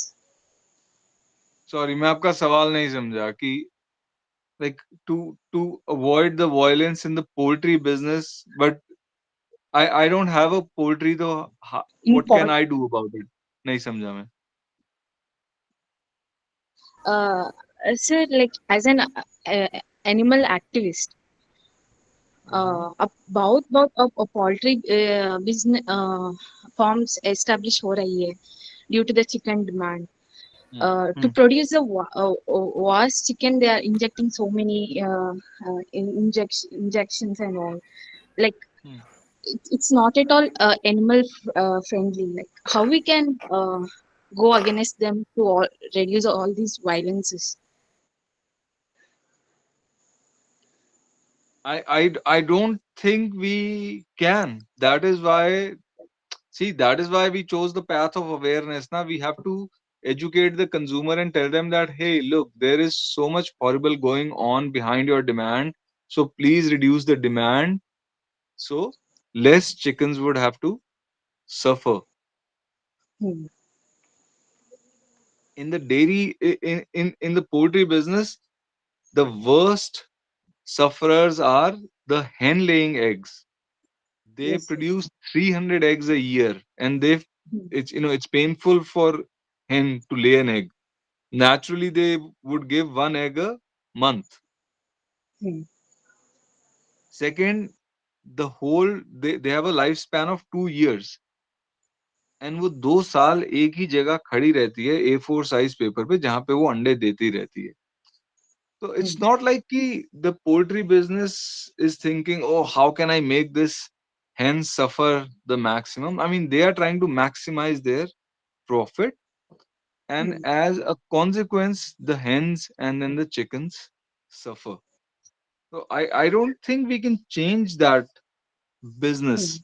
other than policy or regulation. But in India, saying कि अगर एक policy आ भी जाती है, तो I know कि उसकी implementation क्या होगी. कुछ Hmm. भी नहीं.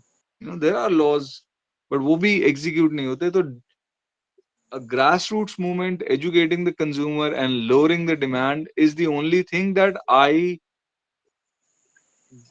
have found that I can work towards. मेरे को और कोई solution मिला नहीं. Okay. Okay, sir.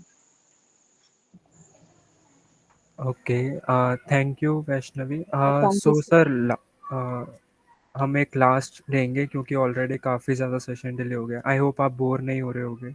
नहीं यार. Okay, okay. So last is Ketan. Ketan, you can ask your question. Yes, so my question is actually quite similar to the one asked just now. कि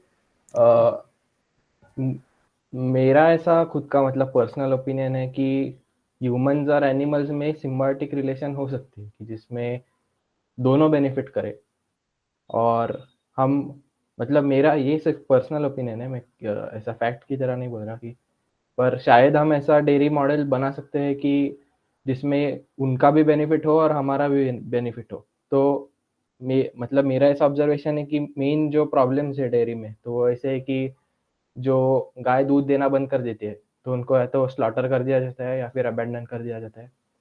जो मेल काफ होते हैं उनको भी छोड़ दिया जाता है या फिर मार दिया जाता है. और एक है कि जो बच्चे मतलब काफ होते हैं, तो उनको जितना दूध उनको नेचुरली उनका हक है उतना देते नहीं है, उनको सेपरेट कर देते हैं और फिर हम उनका दूध चुरा लेते हैं. और एक प्रॉब्लम है कि उनको स्पेस नहीं मिलती, उनको छोटे से एरिया में बांध के रख दिया जाता है जिंदगी भर, और उनको उधर ही जीना है उधर ही मरना है, ऐसा होता है. और एक जो मेरा ऑब्जर्वेशन है कि जो हमारी मोस्टली देसी ब्रीड्स या फिर काफ़ी सारी ब्रीड्स ऐसी है कि जो उतना दूध प्रोड्यूस ही नहीं करती कि वो एक्स्ट्रा जो काफ की कंजम्पशन के बाद एक्स्ट्रा बच जाए कि जो हम यूज़ कर सकें. तो फिर अगर हम ये सब प्रॉब्लम सॉल्व कर ले कि फॉर एग्जांपल हमने एक ऐसा मॉडल क्रिएट किया कि हम जब गाय दूध देना बंद कर दे तो फिर हम उसको पालेंगे जब तक कि वो नेचुरली उसकी डेथ ना हो जाए. दूसरी बात कि हम सेक्स सीमेन का यूज़ करें कि मेल काफ मतलब उतने पैदा ही ना हो कि उनका बाद में एक्सप्लॉयटेशन हो. थर्ड पॉइंट है कि काफ ऐसा करे कि काफ अपना सब दिन भर का उसको जितना रिक्वायरमेंट है उतना दूध पी ले, और फिर बाद में जो एक्स्ट्रा बचेगा उतना दूध हम अपने कंजम्पशन के लिए यूज़ कर ले. चौथा पॉइंट है कि जो फ्री रेंज जैसा कंसेप्ट है यूएस में कि उनको ओपन में रखे, उनको जहाँ घूमना है वैसे घूमना है, दिन भर उनको कोई ऐसे बांध के ना रखे. और लास्ट है कि सिर्फ हाइब्रिड ब्रीड्स की जो एक्सेस दूध प्रोड्यूस करने के लिए ही बनाई गई है उनका अगर हम यूज़ करें, तो ये सब पॉइंट्स ध्यान में रखकर अगर हमने दूध का प्रोडक्शन किया तो फिर क्या वो वीगन स्टैंडर्ड से एथिकल माना जा सकता है? वीगन स्टैंडर्ड का तो नहीं पता भाई. आपका ऐसा एकदम सर्वगुण संपन्न डेयरी फार्म है यदि जो कि फाइनेंशियली अनसस्टेनेबल होगा, तो हाँ, तो बढ़िया है. पर ये थॉट एक्सपेरिमेंट है, क्योंकि इतना लैंड ही नहीं है. अमेरिका के पास तो बहुत ज्यादा लैंड है. It's a very land rich country, है ना. यहाँ भारत में नहीं है लैंड इतना.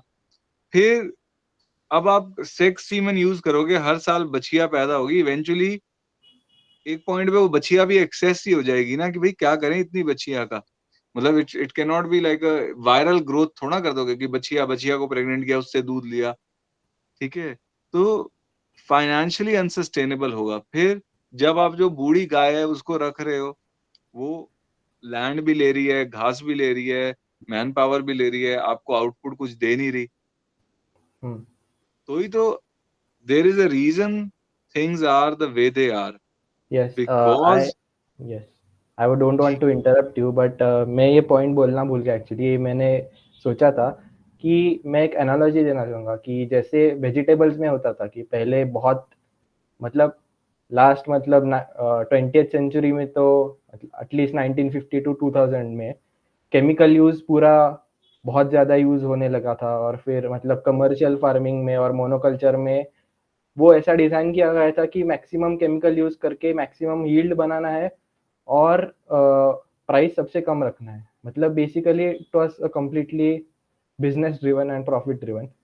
फिर उसको काउंटर करने के लिए जैसे पर्माकल्चर मूवमेंट हुआ और फिर ऑर्गेनिक फार्मिंग का मूवमेंट हुआ कि जिसमें उन सब प्रॉब्लम्स को सॉल्व किया गया, और उनके बेसिस पे कि वो केमिकल फ्री और ज़्यादा अच्छा और ज़्यादा एथिकल खाना प्रोवाइड कर रहे हैं, उसके बेसिस पे वो कस्टमर से ज़्यादा प्राइस चार्ज करने लगे। तो फिर क्या हम ऐसा नहीं कर सकते कि अगर हमारे यहाँ दूध 80 रुपये लीटर बिक रहा है, तो फिर हमारे जैसे जो लोग हैं, अगर मुझे ऐसा कोई एथिकल डेयरी फार्म मिला कि जो ये सब पॉइंट्स से डेयरी फार्मिंग कर रहा है और फिर वो ज़्यादा प्राइस ले भी ले, तो फिर मैं उनको प्राइस पे करने के लिए तैयार हूँ, और मेरे जैसे काफ़ी लोग ऐसे होंगे। तो फिर क्या जैसे मोनोकल्चर और ऑर्गेनिक फार्मिंग के जैसे ही ट्रेडिशनल डेयरी फार्मिंग और एथिकल डेयरी फार्मिंग, तो ऐसा सेम मॉडल वर्क हो सकता है? मुझे लगता नहीं कि मास डिमांड को वो मीट करेगा। एंड सेकंड, हाँ कर सकते हो, बट अल्टीमेटली आप वही एक प्रोडक्ट प्रमोट कर रहे हो ना, जो प्रोडक्ट जो मैसेज को अवेलेबल है वो क्रूअल वाला ही अवेलेबल है। तो लोग तो फटाफट कह देंगे ना कि भाई तुम तो अमीर हो, तुम 80 रुपए वाला दूध ले सकते हो, हम तो नहीं ले सकते, हम तो 50 वाला ही लेंगे, तो गाय मरती है तो मरे। And like I said, I don't think कि वो जो दूध है आपका 80 रुपए का होगा। अगर कोई अहिंसा मिल्क और ये सब कह रहा है, वो लोग कर रहे हैं हु आर कटिंग कॉर्नर्स, जो अपनी बूढ़ी गाय को फिर क्या करते हैं, उन्होंने गौशालाएं खोल रखी हैं, जो गौशाला में भेज देंगे, जहाँ पे भाई दिखाया जाएगा देखो हम बेचारी गाय की सेवा कर रहे हैं, और गौशाला में वो डोनेशन से उस गाय की अपकीप की जा रही है। वहां पे ये नहीं बताएंगे कि इस गाय का तो हमने सारी जिंदगी दोहन किया है और अब वो बूढ़ी हो गई है तो हमने ही छोड़ा है ना? वो वाली बात है। तो मतलब अगर सिर्फ हम थियोरेटिकली और एथिकली भी कंसिडर करें कि तो मतलब एक इन अ परफेक्ट वर्ल्ड अगर ऐसी डेयरी बन भी जाए, तो फिर भी वो वीगन स्टैंडर्ड से एक्सेप्टेबल नहीं होगी। मेरे को वीगन स्टैंडर्ड नहीं पता, मुझे ये लग रहा है कि वो फिर भी एक गलत चीज ही प्रमोट कर रही है। ओके भाई आप एक बात बताओ ना, कोई प्रोस्टिट्यूशन करा रहा है किसी से, पर वो उसको बहुत कंफर्टेबल कर देता है, एसी लगा देता है, मर्सिडीज खरीद देता है, तो वो ठीक थोड़ा हो जाएगा, करा तो गलत ही रहा है। हाँ। तो अगर आप या तो डेयरी की बात छोड़ दें, आप कहें कि मैं एक किसान हूं, भाई मेरे पास लैंड है, मेरे पास गाय मैंने रख रखी है, वो प्रेग्नेंट हो जाती है, मैं उसके बच्चे को भी पाल लूंगा, मेरे पास इतना लैंड है मेरे पास 1000 एकड़, उसका बच्चा भी पल जाएगा, वो बूढ़ी है तब भी पल जाएगी, वहीं पे खा लेगी, तो और बछड़े के बाद जो बचा हुआ दूध है मैं पी लूं, हाँ मैं कहूंगा उसमें तो कुछ गलत नहीं है। ठीक है, थैंक यू। ओके, तो ये क्वेश्चन डिस्कशन में कन्वर्ट हो गया काफ़ी। अभी एक लास्ट अमन कुमार हैं, वो काफ़ी देर से सर वेट कर रहे हैं जी जी अपने जी क्वेश्चन जरूर। का, तो हम उनको चांस देना चाहेंगे। Yes sir, thank you sir. ए नमस्ते अमन, सर। नमस्ते।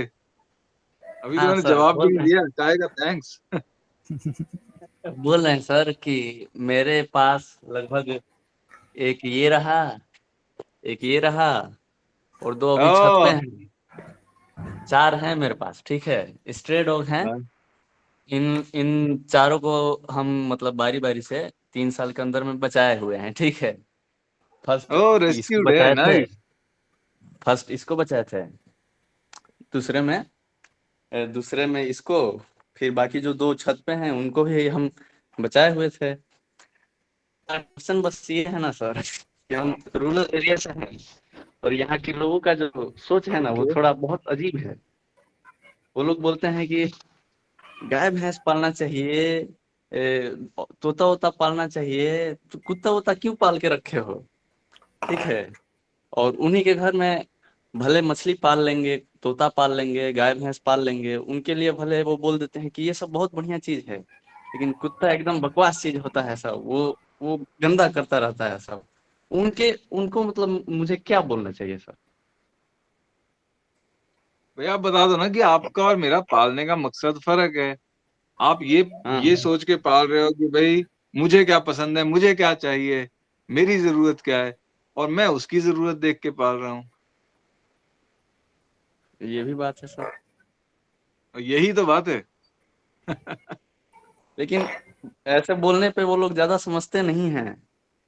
उन लोग का मतलब मेंटलिटी वैसा लगता है कि हमेशा से वैसे ही सोच के रहे हैं ये लोग, और कितना भी समझाया जाता है नहीं समझते हैं।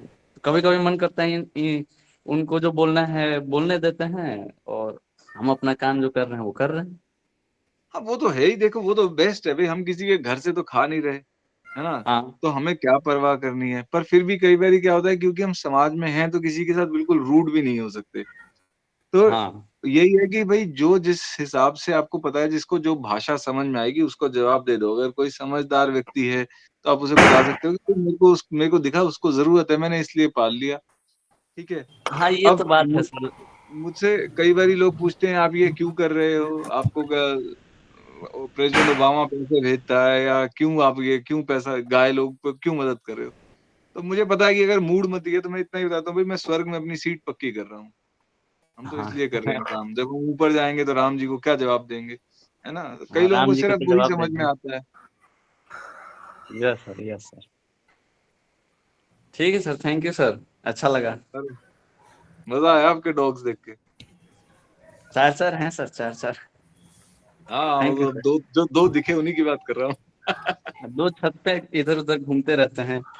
एक गुड। एक इधर बाहर आके बैठी है, और एक उधर छत पे है। छत पे अंधेरा है, नहीं दिखा पाएंगे सर उसको। ठीक है। ठीक है sir, thank you okay. Sir, अच्छा लगा आपसे बात करके। अरे थैंक लाइकवाइज। यू अमन। सबको काफ़ी अच्छा लगा, आप जो आप एक रियल एग्जांपल हो हम सब स्टूडेंट्स के लिए, हमारी एज के होते हुए सेम डिग्री में, और आप ये सब कर रहे हो। आप काफ़ी लोग आपकी तारीफ कर रहे हैं, तो अगर एक सेकंड लेके आप सब क्लैप कर पाए तो काफ़ी अच्छा होगा, अमन को भी थोड़ी मोटिवेशन मिलेगी। क्या क्या कर पाए अगर collab. Clap, clap clap. Upload for अच्छा। Thank you sir, thank you sir. Thank you.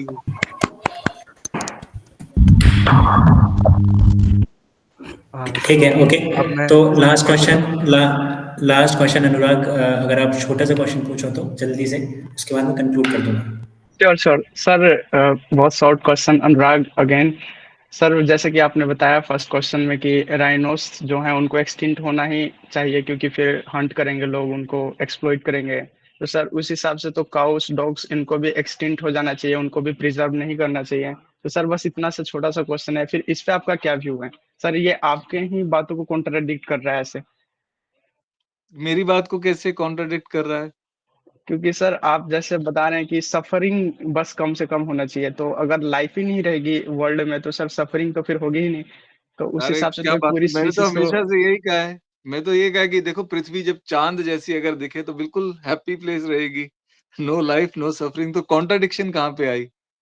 तो सर उस हिसाब से तो कोई भी लिविंग ऑर्गेनिज्म होना ही नहीं चाहिए, और फिर सब कुछ पीसफुल हो जाएगा। आप कह रहे हो ये हाँ, मैं तो हाँ कह रहा हूँ।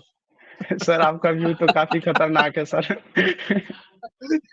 यार आपने व्यू दिया, आपने कहा कि ऐसे देखो देखो देखो, आप खुद एक लॉजिकल कंक्लूजन पे पहुंचे। आपने कहा लाइफ है तो सफरिंग है, लाइफ नहीं होगी तो सफरिंग नहीं होगी। अब just because you don't like that conclusion, don't reject it, stay with it, and it does make sense, है ना। मैं अगर गाय को बचा रहा हूँ, कुत्ते को बचा रहा हूँ, मैं उसकी जिंदगी नहीं बचा रहा, मैं उसका दर्द कम कर रहा हूँ। उसकी जिंदगी बच जाती है, that's a side effect. Sir अच्छा लगा, मतलब सर आपका मतलब ज्यादा ही आगे का सोच है। Thanks sir. Thank you. चलो, गुड लास्ट क्वेश्चन था ये। Okay. Okay sir, thank you very much, आप आए। मतलब थैंक इतने यू। सारे मेल के बाद और इतनी सारी कोशिशों के बाद, इतने सारे टाइम के बाद आपसे मैं फाइनली आपसे बात कर ली। बहुत अच्छा लग रहा है सर। थैंक यू ये ऑर्गेनाइज करने के लिए। और आप में से कोई अगर आपको लगता है कि भाई हमारे को और स्कूल कॉलेज में बात करनी चाहिए, तो आप लोग अगर कुछ ऐसा करते हो इनिशिएट, तो I am happy to talk, मैं ये कर सकता हूँ। ओके सर सर, एक thank you very class much आप सर। कोई अपनी तरफ से क्लास नोट थैंक यू देना सर। चाहते हो तो थैंक यू। कोई कुछ जय श्री कह रहा राम। आप सर अपनी तरफ से कुछ कोई कंक्लूडिंग नोट देना चाहते हो हम सबको तो यू कैन गिव। अच्छा यार देखो, मैं ये शेयर कर सकता हूँ कि मैं अपना किस प्रिंसिपल से अपनी लाइफ में जीता हूँ। जो थोड़ा सिंपल प्रिंसिपल मैंने रखा हुआ है कि भाई देखो, एक मेरी कोशिश होती है कि मैं कुछ बुरा कम करूँ। चाहे मैंने नॉनवेज खाना छोड़ा, डेयरी कंज्यूम करना छोड़ा, यू नो ड्रिंक करना छोड़ा, कि कुछ भी गुस्सा करना कम किया, कुछ भी। आप एवरीडे कोशिश करो कि कुछ बुरा कम करो। एवरीडे आप कोशिश करो कि आप कुछ अच्छा ज्यादा करो। किसी की हेल्प करना doesn't have to be animals, है ना। कुछ कोई भी जिसको भी मदद की जरूरत है, जो आपसे लेस प्रिविलेज्ड है, आप उसकी मदद करो। एंड तीसरा, अपने आसपास वालों से इस बारे में बात जरूर करो। You know, everybody is talking about BMWs and Audis and going to America and चीजें खरीदना, गुची पूची। तो talk about stuff that is really worth talking about. इतना ही। Okay sir, thank you very much. Sir और एक दिन sir sir हम future में लोग आपका ही नहीं एक दिन हम लोग ही पीपल फार्म विजिट करने जरूर आएंगे सर। अभी हम लोग उदयपुर राजस्थान गए थे, एनिमल एड अनलिमिटेड के पास। हाँ हाँ हाँ, तो एक दिन आपके पास भी आएंगे sir. Done. Okay, bye. Sir मैं कह रहा था थैंक यू वेरी फ्यूचर में मच। सेशंस लेते रहिएगा सर। क्या आपने सर क्या कहा? फ्यूचर में सेशंस, सर मीटिंग्स आते रहिएगा सर, मतलब लेते रहिए। भैया इनवाइट करते रहेंगे आपको। हाँ हाँ, बिल्कुल बिल्कुल, डन। ठीक है। Okay sir, thank you sir. Okay, bye. Thank you sir. Bye thank you sir. Thank you sir. Sir, thank you thank very you much sir. Sir. Bye sir. Thank you sir. Thank you sir. Bye sir. Good night. जय श्री राम। जय श्री राम भाई। जय जय श्री श्री राम। जय श्री जय राम। श्री राम। जय Shri Ram.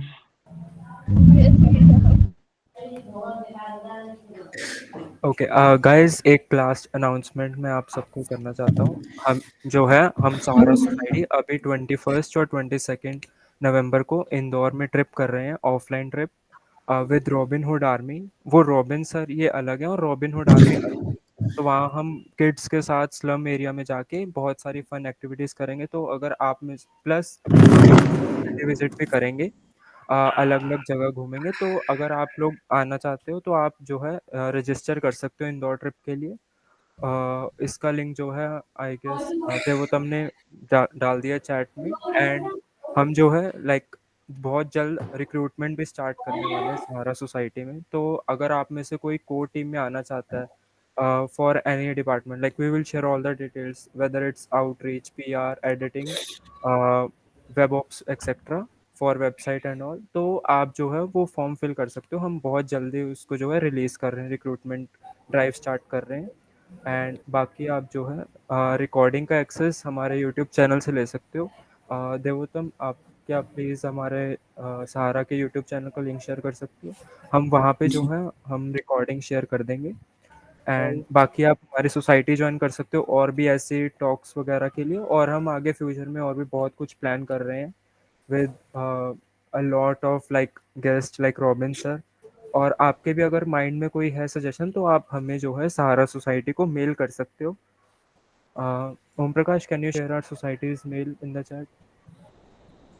Okay, connect with sahara@study.iitm.ac.in type कर दो।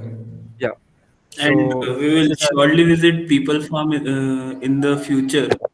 Yeah, in in next near year future, only we Himachal will do Pradesh, thank a you, man. visit. And जो लोग अगर अभी आप इंदौर ट्रिप आप आना चाहते हो तो आप इंदौर ट्रिप के लिए रजिस्टर कर सकते हो। बाकी after end term we will doing a big trip in new Delhi. तो यस एक थोड़ा सा है सरप्राइज काइंड ऑफ, बट आप सबको एक हिंट देने के लिए हमने बताया। सो या that's it. And thank you बाकी everyone. हमारे सेक्रेटरी आप लाइक आप आगे कर सकते हो कंक्लूड। एक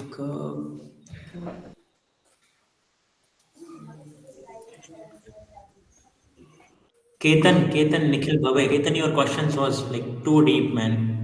Too good Oh, questions. thank you. Too detailed, like perfect questions. और अगर Actually, तुमको सर के साथ और कन्वर्सेशन करना हो ना, तो उनका मेल आईडी है गाइज हम जो लोकेट। है सर का मेल आईडी शेयर कर देंगे आपको हाँ, via mail after like session recording जहाँ हम शेयर करेंगे। तो अभी हम ऐसा पब्लिकली शेयर नहीं कर सकते, ऑफ कोर्स हम शेयर कर देंगे आफ्टर द लाइक सेशन। और आप सब जो है हमारी सोसाइटी ज्वाइन कर सकते हैं। वहाँ पे हम जो है लाइक काफ़ी कुछ और भी आगे इवेंट्स लाने वाले हैं और भी टॉक्स लाने वाले हैं, और स्पेशली हमारी सोसाइटी ऑफलाइन एक्टिविटीज़ के लिए डेडिकेटेड है, तो ऑब्वियसली हम ऑफलाइन एक्टिविटीज़ भी करने वाले हैं। एंड अभी सर बस से ऑनलाइन मिल लिया, अब ऑफलाइन भी मिलेंगे। अब ऑफलाइन भी मिलेंगे बहुत जल्दी। एंड या thank you Aditya, Anjali, Anurag and rest of all the participants जिन्होंने सर के साथ क्वेश्चंस लाइक पूछे। ऑल दो क्वेश्चन थोड़े डिस्कशन में चले गए, बट ठीक है। आई होप थैंक यू सभी को, हेड्स ऑफ। अभी तक 2 घंटे बाद भी लोग आप सब रुके हुए हैं। या सभी के मजा आया था ना देवोत्तम भैया, मजा आया था इसलिए रुके हैं सब। सही है। थैंक्स समृद्धि। बढ़िया हमारा society thank you Anjali.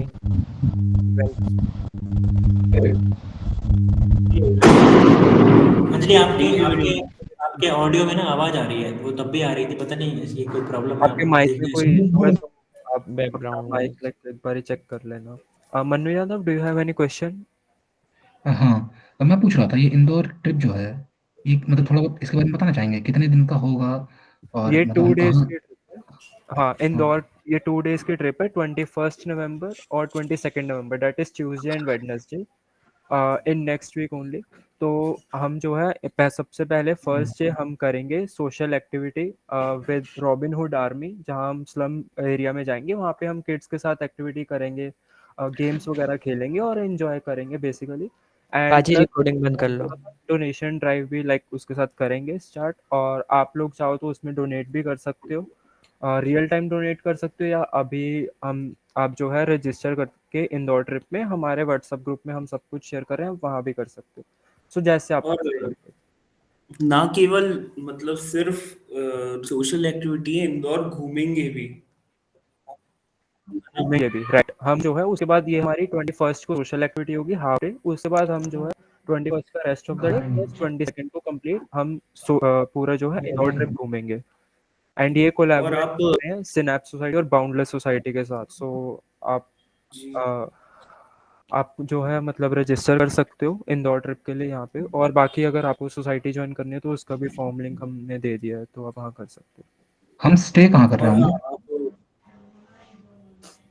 Stay का हम जो है अभी हम लाइक देख लिया है, ऑलमोस्ट फाइनल हो गया, वो सब हम व्हाट्सएप ग्रुप में हम शेयर कर रहे हैं। अगर आप रजिस्टर कर लोगे आपको व्हाट्सएप ग्रुप का लिंक मिल जाएगा। आप इंदौर ट्रिप का फॉर्म भरिए, लास्ट के अंदर जैसे आप फॉर्म भरेंगे ना उसके बाद व्हाट्सएप लिंक आ जाएगा।